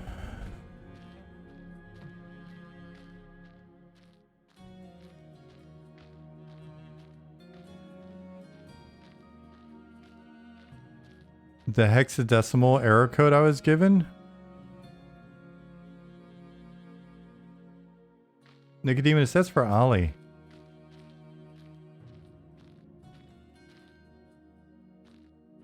I ain't got time for no error codes. Hexadecimal or otherwise.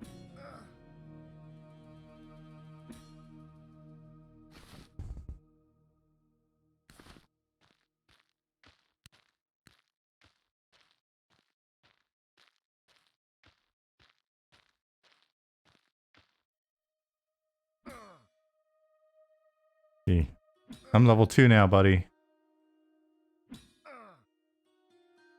I'm not sure you want this.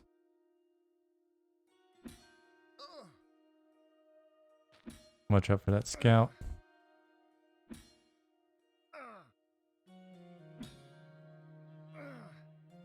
Eat the gnome? John, you eat the gnome.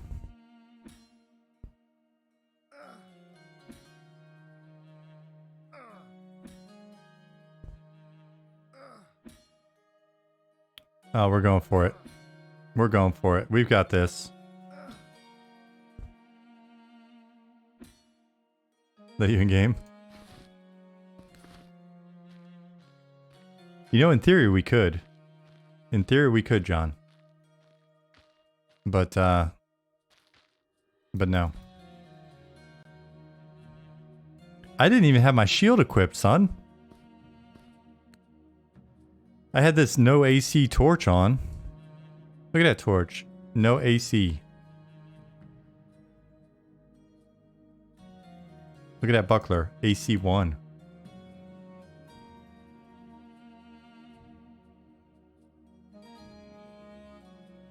I like the debug message for killing a scare. I get the pun.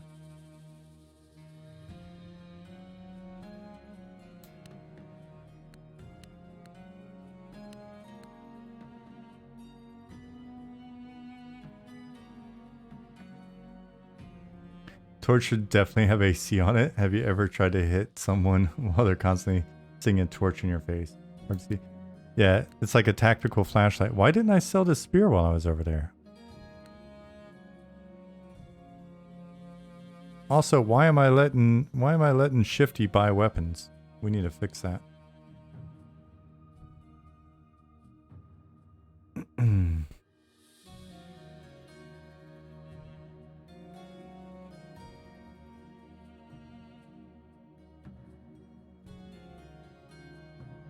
Kinster, you laugh, but that's my plan. I live in Germany, where possessing implements of self-defense is actually pretty difficult. So I've got a great tactical flashlight, and the wife and I, we're just gonna make spears.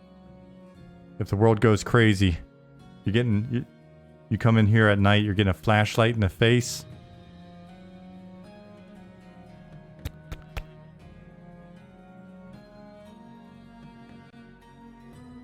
That thing is ridiculously bright too. Oh my gosh. Never use it as a regular flashlight.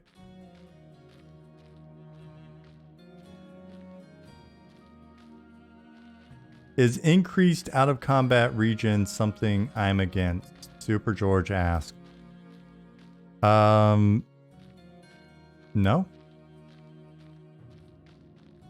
It just depends on the increase and what's sort of facilitating it. But if you mean just basic, if I'm out of combat, it goes up. And define in combat, I guess, is the other thing that we've got to look at. Is it if my auto attack's on? Ollie said no, so there we go. That's easy enough. Is that Zukin's corpse?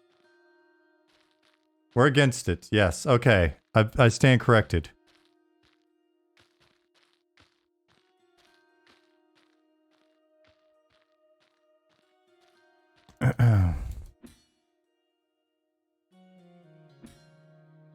So do we not have a increased regen rate if you're sitting down?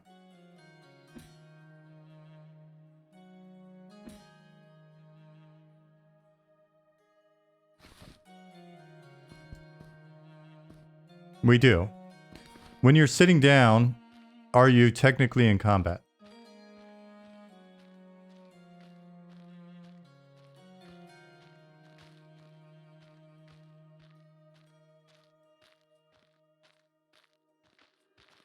But we don't have an in combat versus out of combat state. Correct.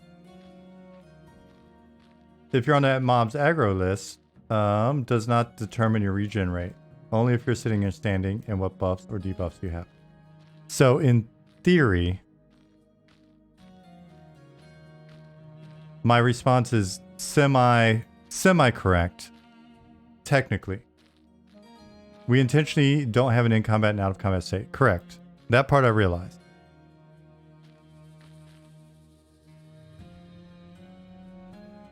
But I have a rate of regenerating in one state and a rate of regen in this state.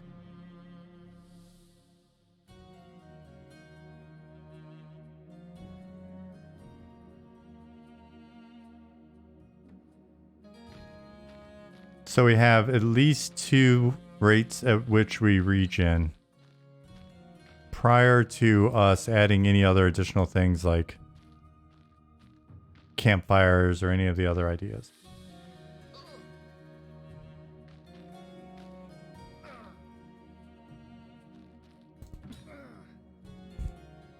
I'm being a little pedantic, but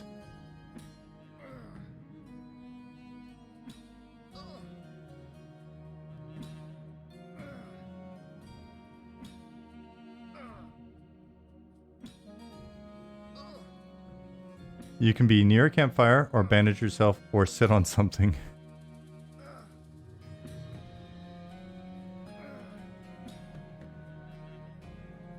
None of these are out of combat states. Okay, that's fair. So I still stand corrected. Ooh, that was a close one. So to answer your question earlier, Super George,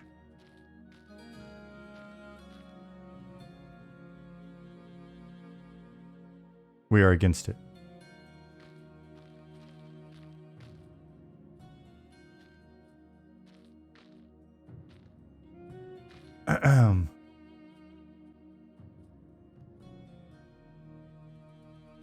Super George said, not everything the original EQ did was some genius design decision that is sacrosanct in your opinion. I think we agree with that. But our decision on not having combat states, especially then, I guess, having them determine regen rates, isn't based strictly on the fact that EQ did it.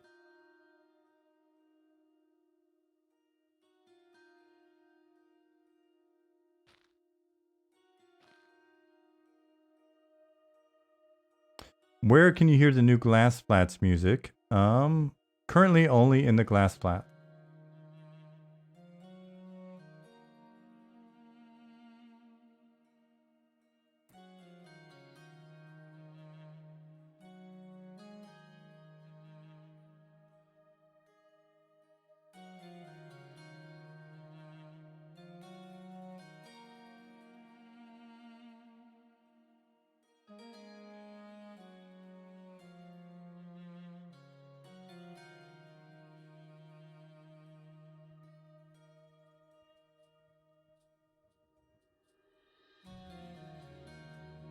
Justin plans on having a troll fighter. I thought you wanted a dwarf.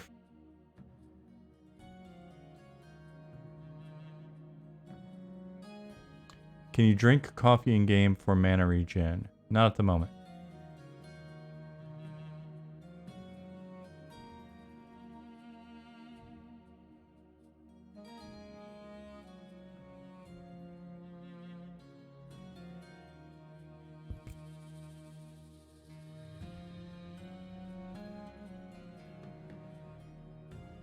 Can deep gnomes eat chocolate? I haven't really considered it.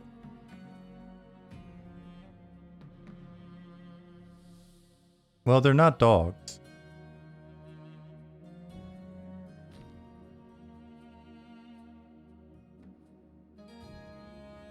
Echolocate. For whatever reason, I looked over and said eat chocolate.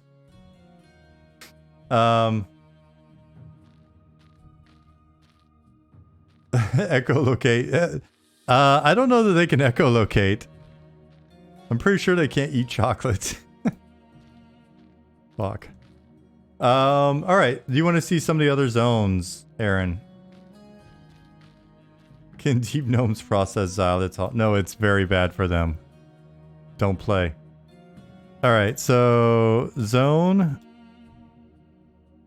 Here, we'll do this. GM on.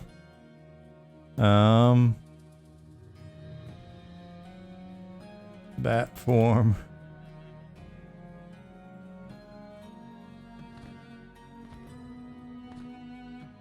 Well, Ollie, it's not my fault that you smash those words together and it looks like eat chocolate.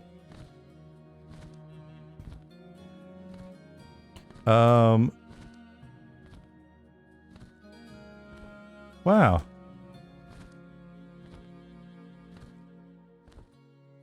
Cool. Let's see. Chocolate tea. So, Night Harbor.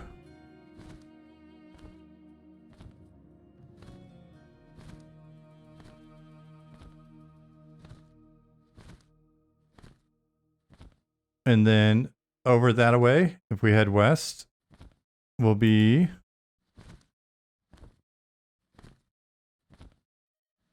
you'll probably see us play in there a bit more in the not too distant future as we level up. Shaded Dunes.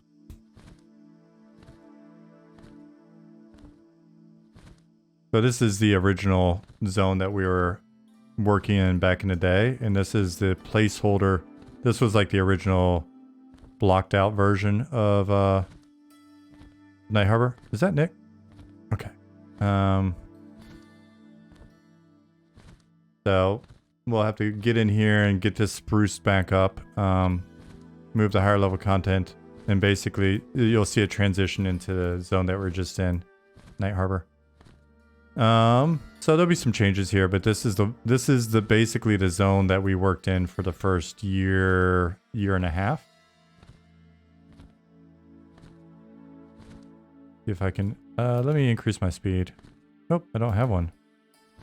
SI.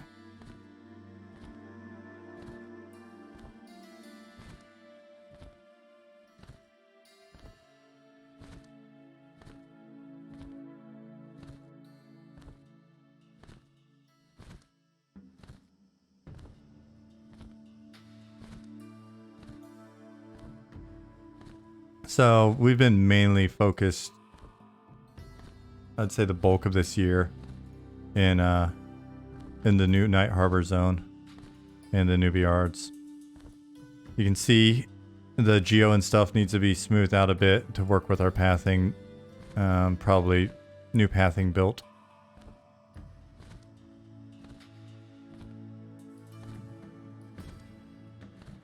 I'm at Gnomepire. Well, it's on our list of possibilities.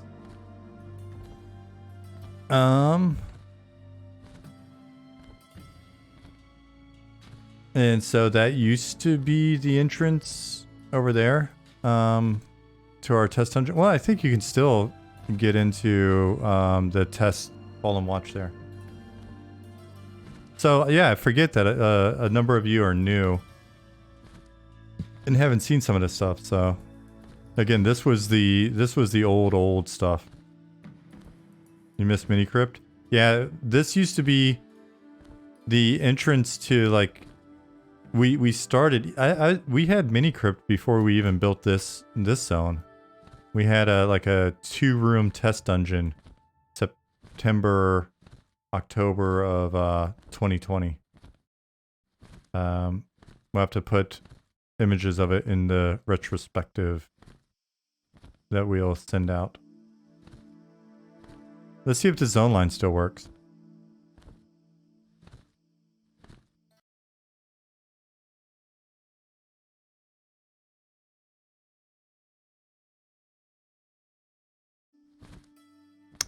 It did. No music in this zone. So this is the original Fallen Pass.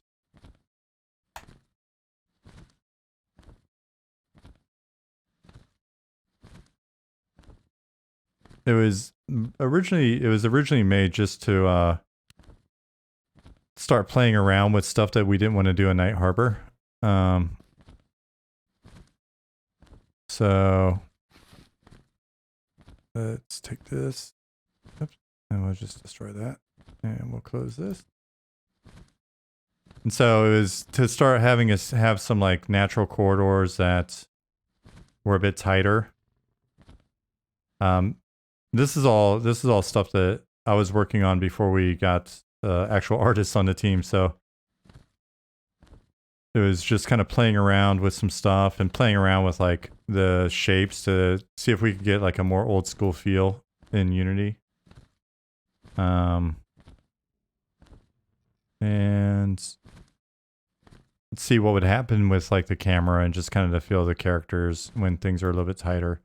But again, everything in here was done just kind of as a test to try to figure out what kind of aesthetic we were shooting for.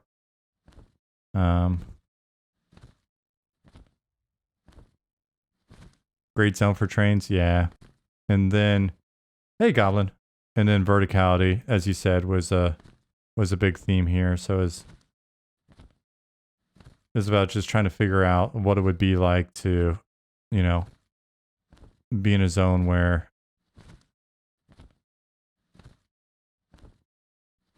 you're just kind of surrounded and we've got ledges that go up, and the idea will be to have different camps up in higher areas and really just establish like a sense of verticality, but also you know, some hazard with the verticality as well.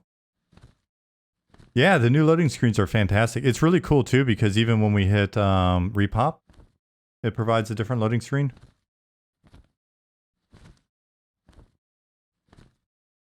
So yeah, the idea was just to really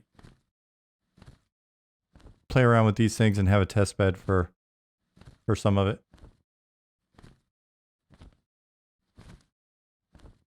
Martine, Truce, have a good day, dude. Yeah, I'll see you this weekend, hopefully.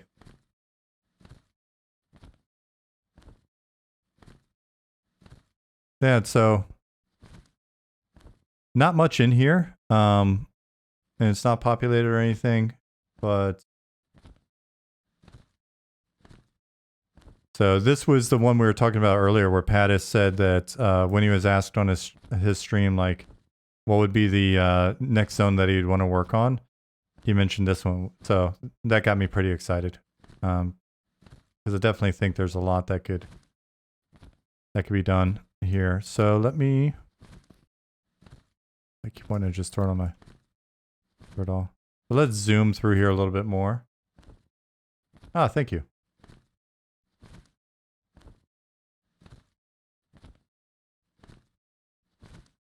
So big waterfall that John got working. That was really rad.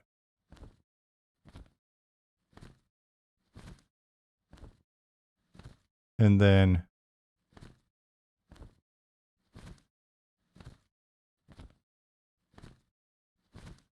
another waterfall.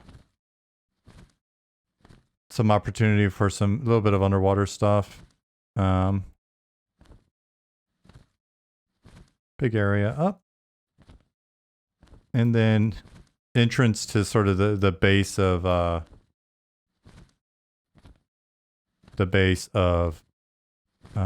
Fallen Watch, and kind of fight your way through and up and things like that. So this is Fallen Pass. Oh, and it was kind of fun too, because, you know, it was our first like play with a lot of verticality, and so the so kind of seeing the sun interact with like the simple geo was a lot of fun, and being able to jump from up here down into the water and swim around when we first got swimming in and all of that. So yeah, so that's Fallen Pass, and then Zone Deep Dunes.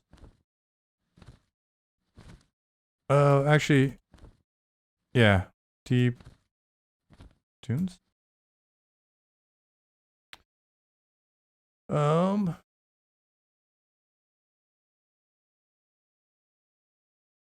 haven't zoned into these zones in a couple months at least, so we'll see. Hopefully everything works. Yep.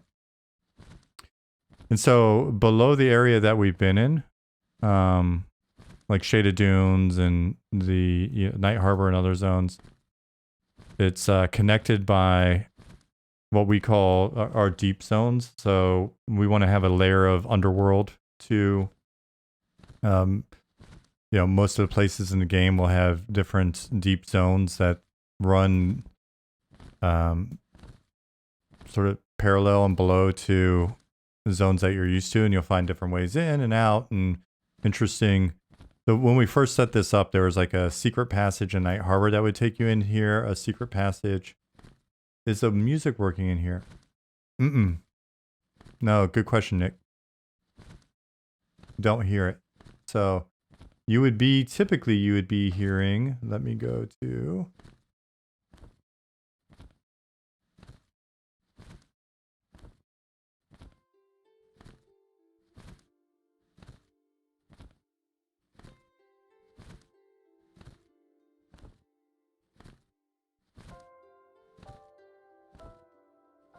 So normally that'd be playing in here. And this was just a prototype that I threw the mesh together for. Spoiler alert, I basically just resculpted a little bit of Shaded Dunes and then put another resculpted version on top of it, but upside down, to give us the caverns. We've got some different NPCs in here though, and we've got these nice, beautiful, super cool looking deep beetles. And Pattis came in and did a little bit of lighting pass and put some mushrooms and stuff in. But yeah, essentially what we did with this was made this really quickly, and then we had, I think, 4 different entrances that you could find that would allow you to go down into this deep zone and then go through and then come up in one of the other zones. So yeah, just give you a little bit of a taste. But when we come in here and refine it, you know, you'll find different camps in here. You'll have entrances to dungeons that may take you even deeper. So just think of them as outdoor zones only. They're, you know, it's an underworld system. Eventually, you shouldn't be surprised to find lakes and caves and oceans and jungles and all sorts of different biome versions. Pat has said, I think the Wormsbane Caverns could have a zone line to the deep in the future.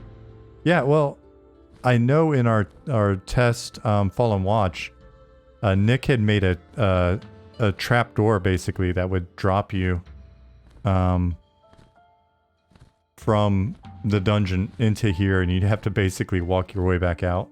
So, all right, so this is this zone. Again, it was just sort of quickly done as an example. Zone. It's funny, it's been a while since I've been to some of them, so I've got to like remember.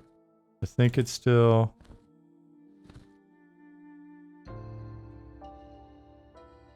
feels like a Shadows of Lucknazov. Get the area name. I mean, there are a number. Pluto, or... oh, geez. Okay.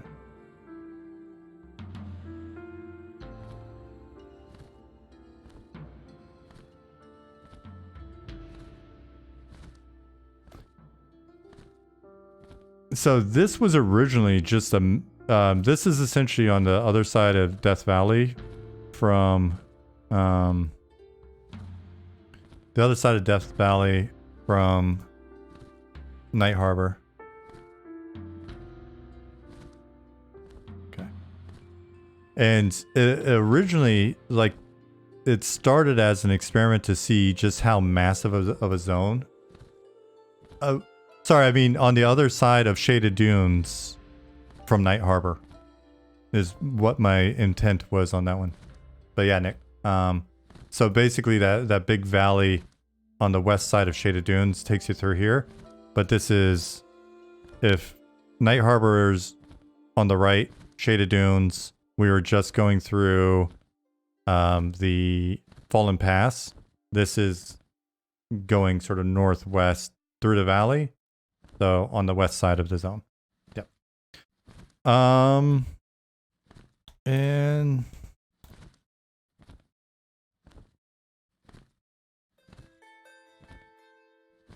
it originally started as a, oh, it's funny. I look up, I'm like, oh yeah, that's right. We put that up there. It just was an experiment to see how big of a zone we can make and what that felt like. And without the super speed on, it does feel very big. Will NPCs chase you until you zone or they are killed? Yeah. We don't have any leashing.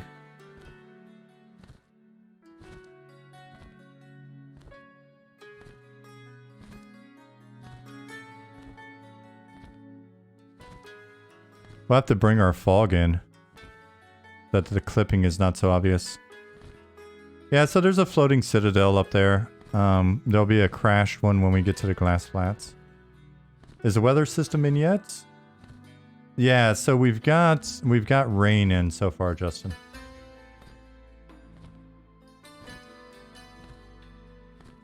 So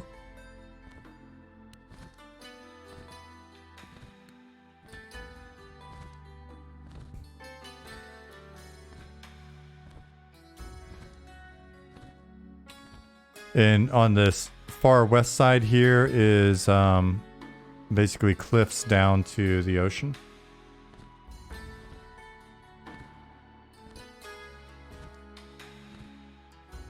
So none of this has basically been sculpted. It's strictly just a it's strictly a placeholder block out. So it's pretty flat and boring. Apologies. It's fairly unfinished. And so there'll be a... You know what? You'll see it later. I'm not going to spell everything out for you. Ruin the surprise. Oh, I didn't think about the fact that the floating citadel would drop a big shadow on you. We'll have to play around with the shape of the citadel and see if we can do something interesting with its shadow. And so... let's go to...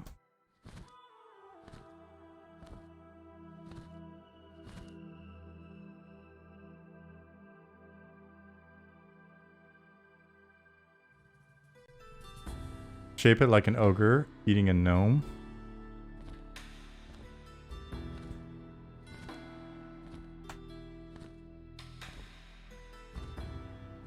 Well, I guess I should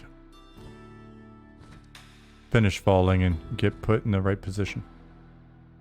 Or not.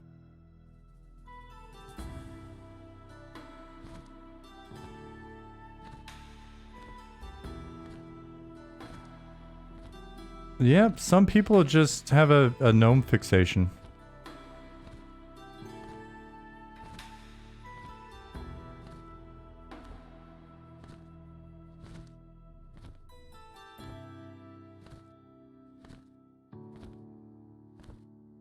So, honestly, I'd have to look and see. I'm not even sure what's going on with Dragon's Run at this point. Ah, there it is.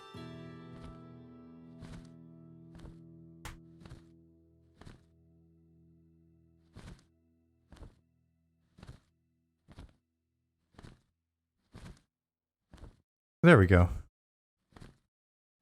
All right, so then this zone is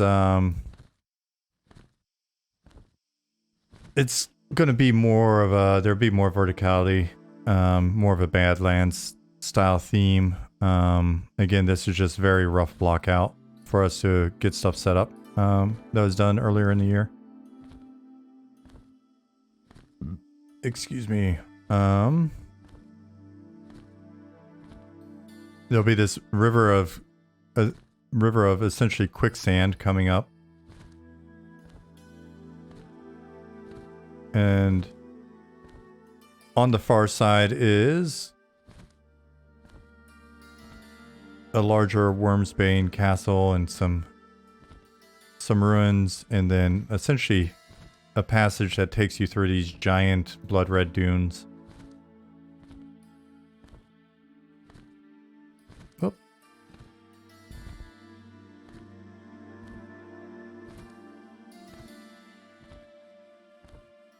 And you'll meet the NPCs that can facilitate you going through them.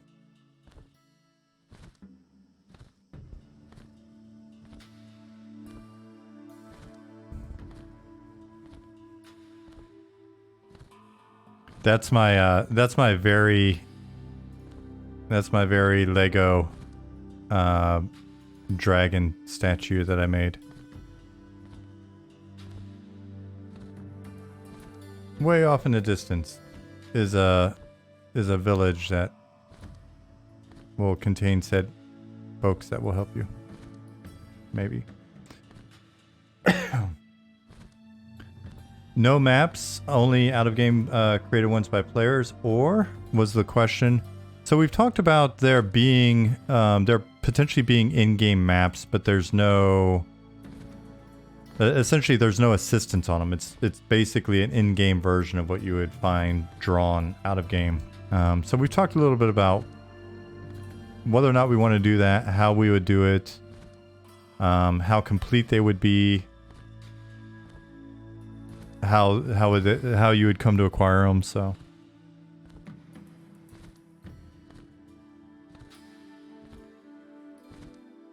yeah, a cool handheld map that doesn't show where you are but has landmarks would be cool.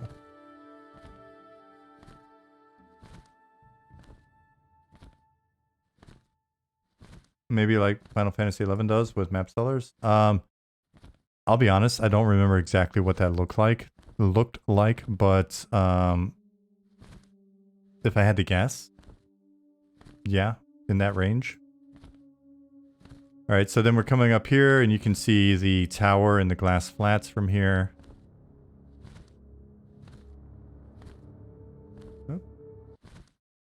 And then as we go to the glass flats, I don't know if the zone line's going to work, but I'll just zone in.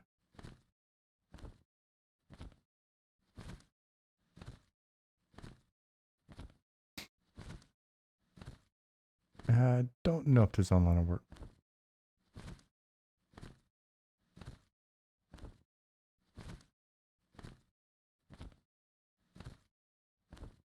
I don't think it does. So, zone, glass flats. And now that things are working again, we'll just go in and get all that cleaned up.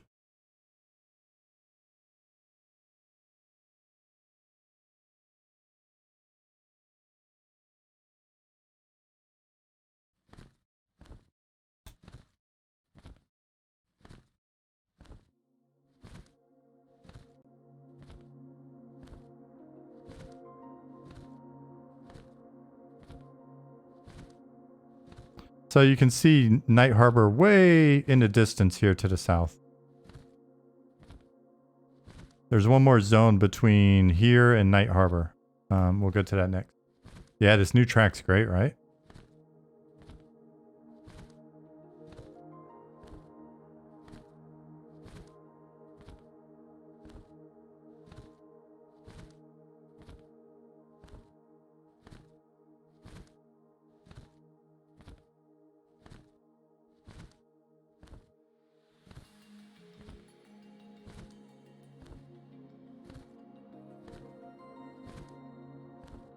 Yeah, Nicodemus.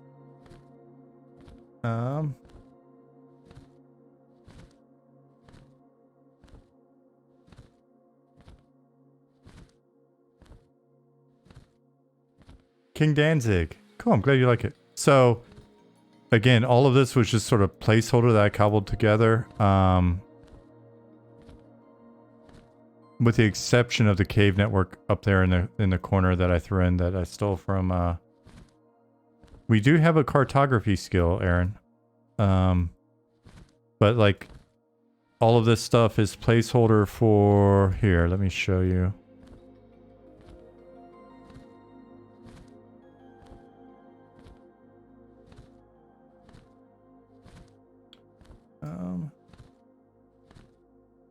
PCE desktop. Our update.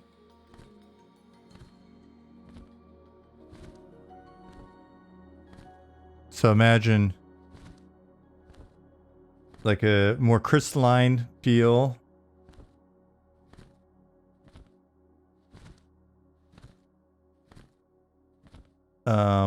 And then out in the flats area, blasted.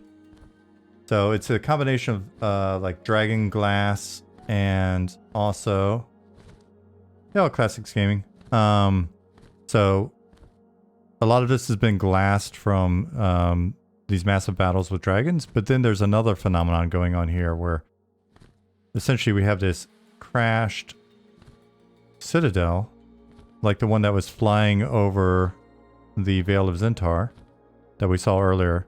One of them is crashed here, and then there's all of these crystals sort of radiating out.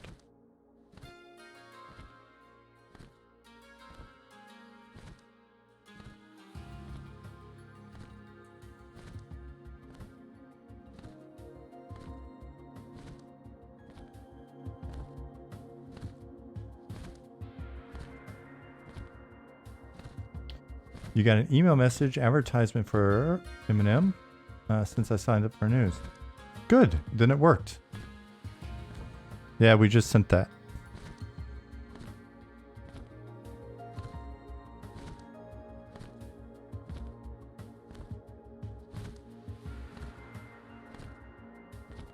And said tower in the distance, and a bunch of bandit camps and stuff along the road up here, and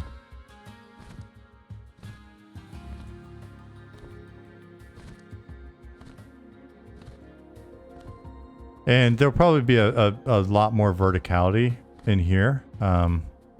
It's a giant lake bed that's, so it'll go deeper. Just at the time I kind of exhausted my patience with the editor and making it deep. Why did I turn into a bat?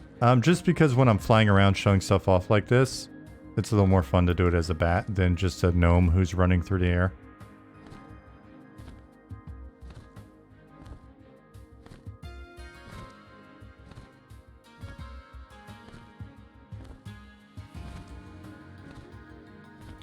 And so now to the zone. So this will be one of the zones that doesn't have much, if any, water. Most of what you're looking at here will be, it'll be sand that's been blasted to glass, or it's going to be stuff that's essentially crystalline, this crystalline forest theme that's been growing across here, and then more desert. So you're playing P99? Nice.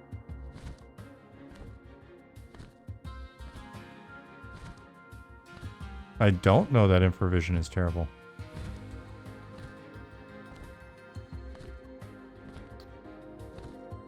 Do I remember if infravision was that bad in vanilla? In classic, I have to assume it was similar. It wasn't? Really?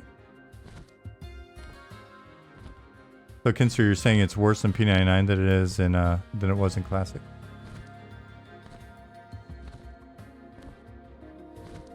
All right, and now zone Night Harbor fields, not farms, which is now named Sungreet Strand.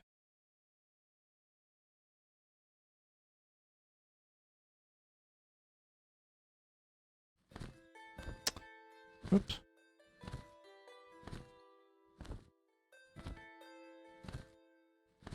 And so basically we are now on the southern side of, way over there. We're on the other side of the zone that we're trying to fly down into, the strand. Ah, wonder what's going on with the water volume.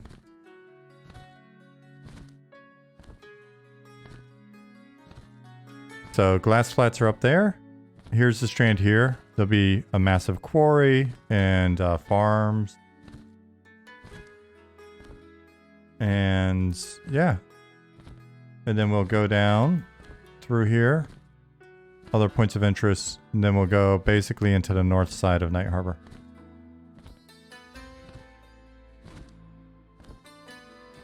There's been at least one other outdoor zone that's been discussed, but honestly, we'll have to see. I mean, it's already a significant amount of work. That's basically the hill region in the middle here, because we've done a big circle now.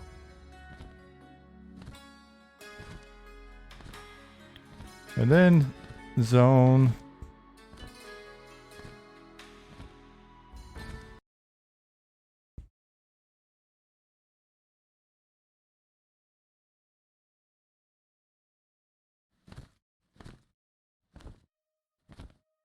And there we go. Now we're back home, where we started.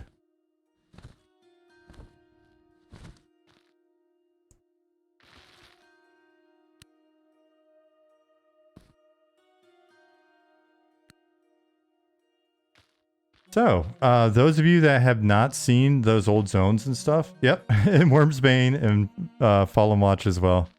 Wormsbane's been fleshed out. Fallen Watch is... I wouldn't be shocked if we sit down and do a decent redesign of that, Nick. And then we've also got the tower zone to design the interior of.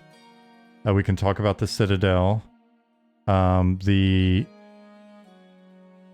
Vale of Zintar's got some outdoor dungeon areas. Oh man, what am I forgetting?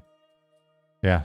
Oh, and we actually have islands off here when we first got the boats in, if you go south off the coast, there's a zone that's got islands in it. So kind of an ocean of tears style setup. But we're never out there. I think Pattis cleaned that zone up a little bit for us to use, but when we took the boats out, it was like, oh. Whoa. Yeah, so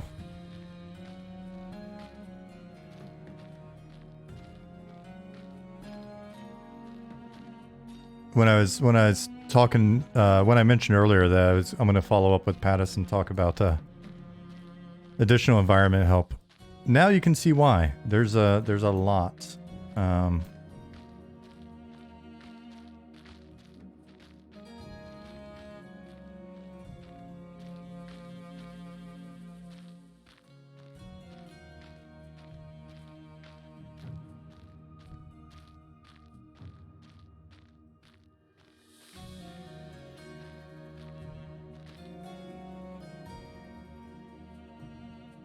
Yeah, so, yeah, it's interesting. There's a... Oh, where did the guards go? Did I desync or something? There's nothing in here. I guess I desynced or something. Here. Let me log out and back in.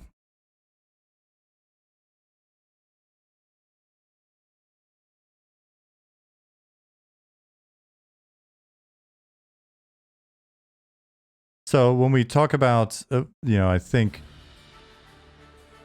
proof of concept, what we currently have set up or just blocked out for proof of concept,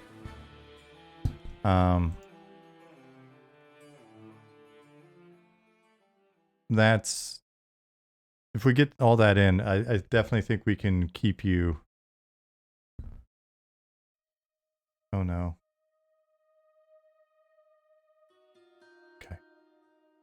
Oh my goodness. Keep you busy for a bit, just in this region. Not quite sure what just happened. But Ali, you're seeing it live.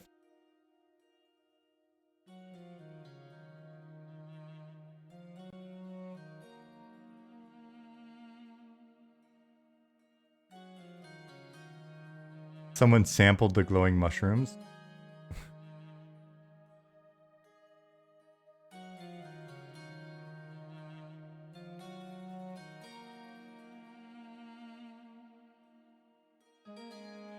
It's probably my machine just telling me. It's my machine telling me the stream is almost over.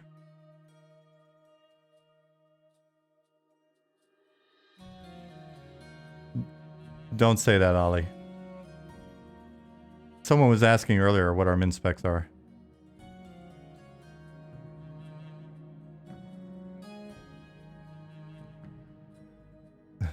You're gonna need 4.3. You're gonna need 4 3090. Yeah. No, that's not the intent. We would never do that to you.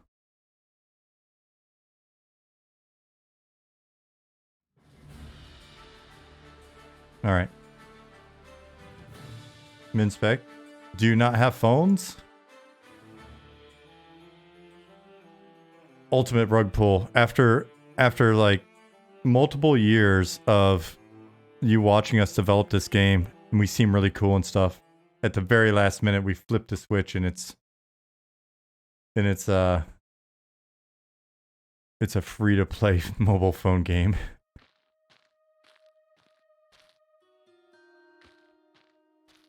And we'll look at you and just be like, ultimate rug pull. Then we'll cackle like villains. Yeah. After all this time, we'll have a literal curtain. We'll rip back the literal curtain and be like, reveal.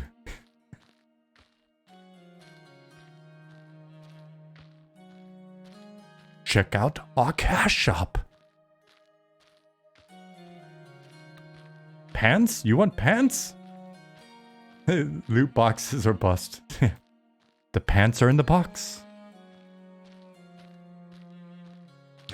We won't do this until people are already high level. I don't know. That would definitely be that'd be a strange reveal. The plane of gotcha. Mobile and monetization. Jeez. Oh my gosh. You get to max level and you're awarded a cash up. The epic quest. And look what you've discovered. It'll be like finding the Ark of the Covenant in Indiana Jones. You'll be all excited and you'll open it up and it'll just melt your face off. Oh, and it'll send you a bill for the last like 6 months of gameplay.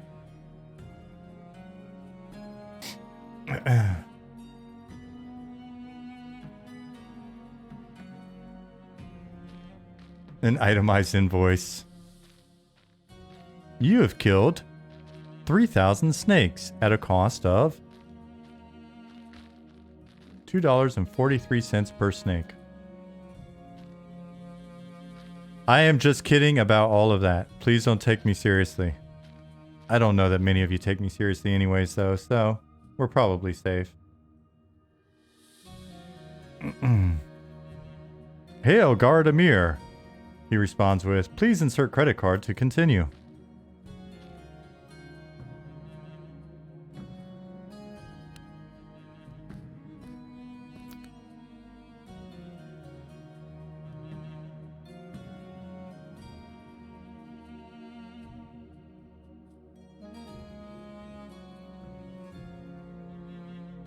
Oh man, we would have to get like a really good southern voice too. Like when you level, the only VO is basically just telling you what you owe us. Like, ding, you're all excited. Ding, that'll be $5, honey.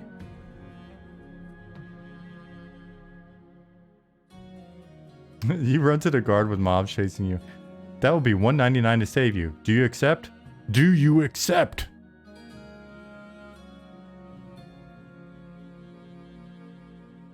I want my $2.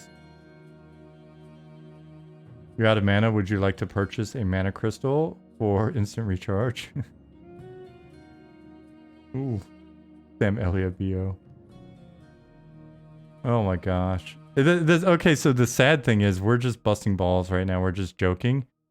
And, but everything we're describing is actually a thing. Nicodemus said, I'm not against mobile gaming, honestly. Neither am I. I just feel strongly that some games like mobile MMOs don't belong on them. Card games, mobile shooters. But not the best platform for first-person shooters. I think I'm fine with MMOs and first-person shooters being on mobile, if that's what those customers want. I just think it will be good to provide more options. I mean, because I'll be honest, I've been at companies that have been primarily PC MMO focused companies the whole time, and over the last what 10 years, I would say, over the last 10 years, I've seen those companies that make the kind of games that I enjoy working on go. Just basically, PC is dead. Let's focus on mobile, right? The project I was hired to do when I went to King's Isle, which was going to be a third MMO in their sort of series, was off to a great start. Actually, really, really cool. The creative director of the company left, and the team and I, we got together and did the gameplay that we were wanting to do the whole time, and got the prototype implemented, like a demo, and it was super cool. It was basically a variation on their first MMO, and the thing was, the entire focus became mobile, so more and more it was like, it looked like we went from being greenlit to kind of like, no, actually, let's just move our resources into mobile. The next company I was at, same thing, started chasing mobile. The as far as I know, neither one of those companies have had decent successes for mobile, as far as I know, and are still reliant on their original PC MMO games. The last company I was at basically was just going multi-platform, which, given the audience, like young teenage and tween girls, getting Star Stable on mobile, so that you could play it on your phone and then seamlessly just play on the PC, actually makes a lot of sense, and I know they've been working on that. I think it's out, but doesn't seem to be out in the way that I would expect after 3 years. But that made sense there. But the recommendation was still to continue to make PC-based games, and not like shift everything to mobile. We had another team that was doing mobile, and even that team wasn't going to just be mobile. It was like, the idea was for them to do games that would be focused at a younger audience and do like mobile, Twitch, etc. So, I've got no problem with mobile. It's just I don't see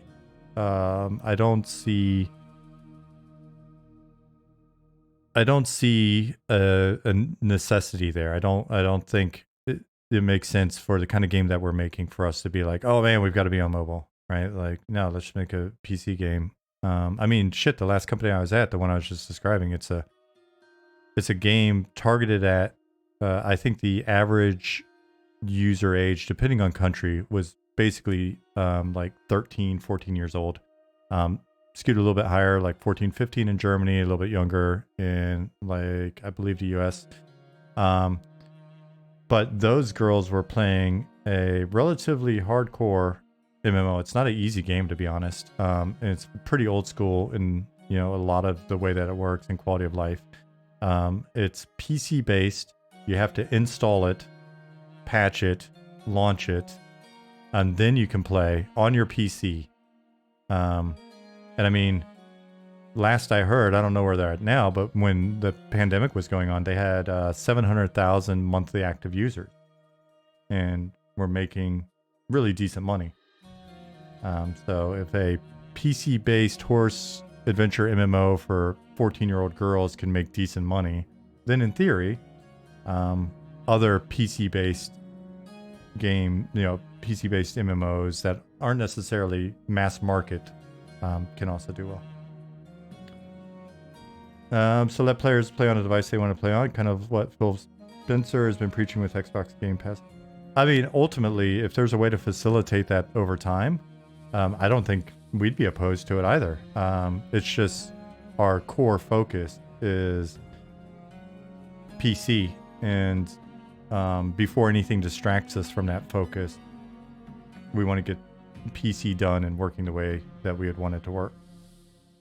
So, but at the end of the day, like, once the game's out and everything's going good or whatever, if we can easily port it, the basic experience over to your phone so that you can, not have to worry about what's going on with your group while you're pooping. That's cool, especially if it's pretty easy to switch from PC to phone, run upstairs, drop trowel, take care of business, run back downstairs. Hopefully you wash your hands, hop back on your PC. Ollie said, I actually really love playing games on my phone. Yeah, so do I, to be honest. Especially while pooping. Yeah, so that's where we're at. All right, guys. On that note, obviously with open mic on your phone, switcheroo, not recommended. Oh, Ollie, always too far. So on that note, I want everybody to have a great weekend, because it's Thursday. I will be back on Tuesday. Thanks for hanging out. I think it would be better to sell an M&M branded toilet chair, or toilet seat cover. Maybe we'll go that route, or we'll have the map. We'll have the map on a little bath mat. Like, it'll be on a bath mat, so you can put it right in. You can put your feet on it, and while you're sitting on the pooper, you can just look down and see where you're at. So we may do that. We may do M&M branded bathroom mats once we go on mobile.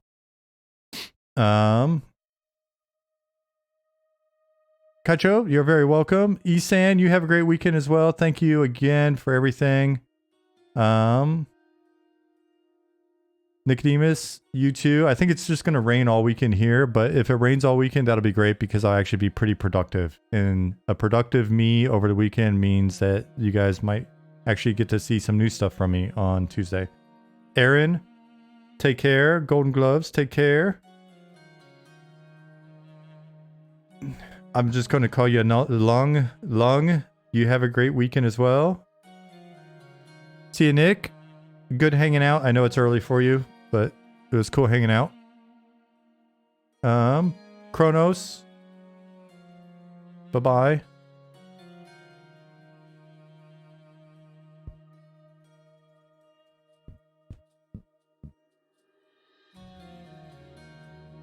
John, you're very welcome.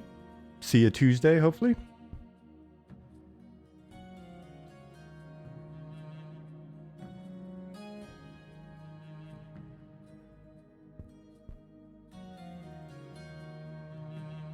Nick's like, I've got to make breakfast still, dude. All right, guys. Looks like we've wrapped up the goodbyes. I am going to click the button and I will see you on Tuesday. Take care.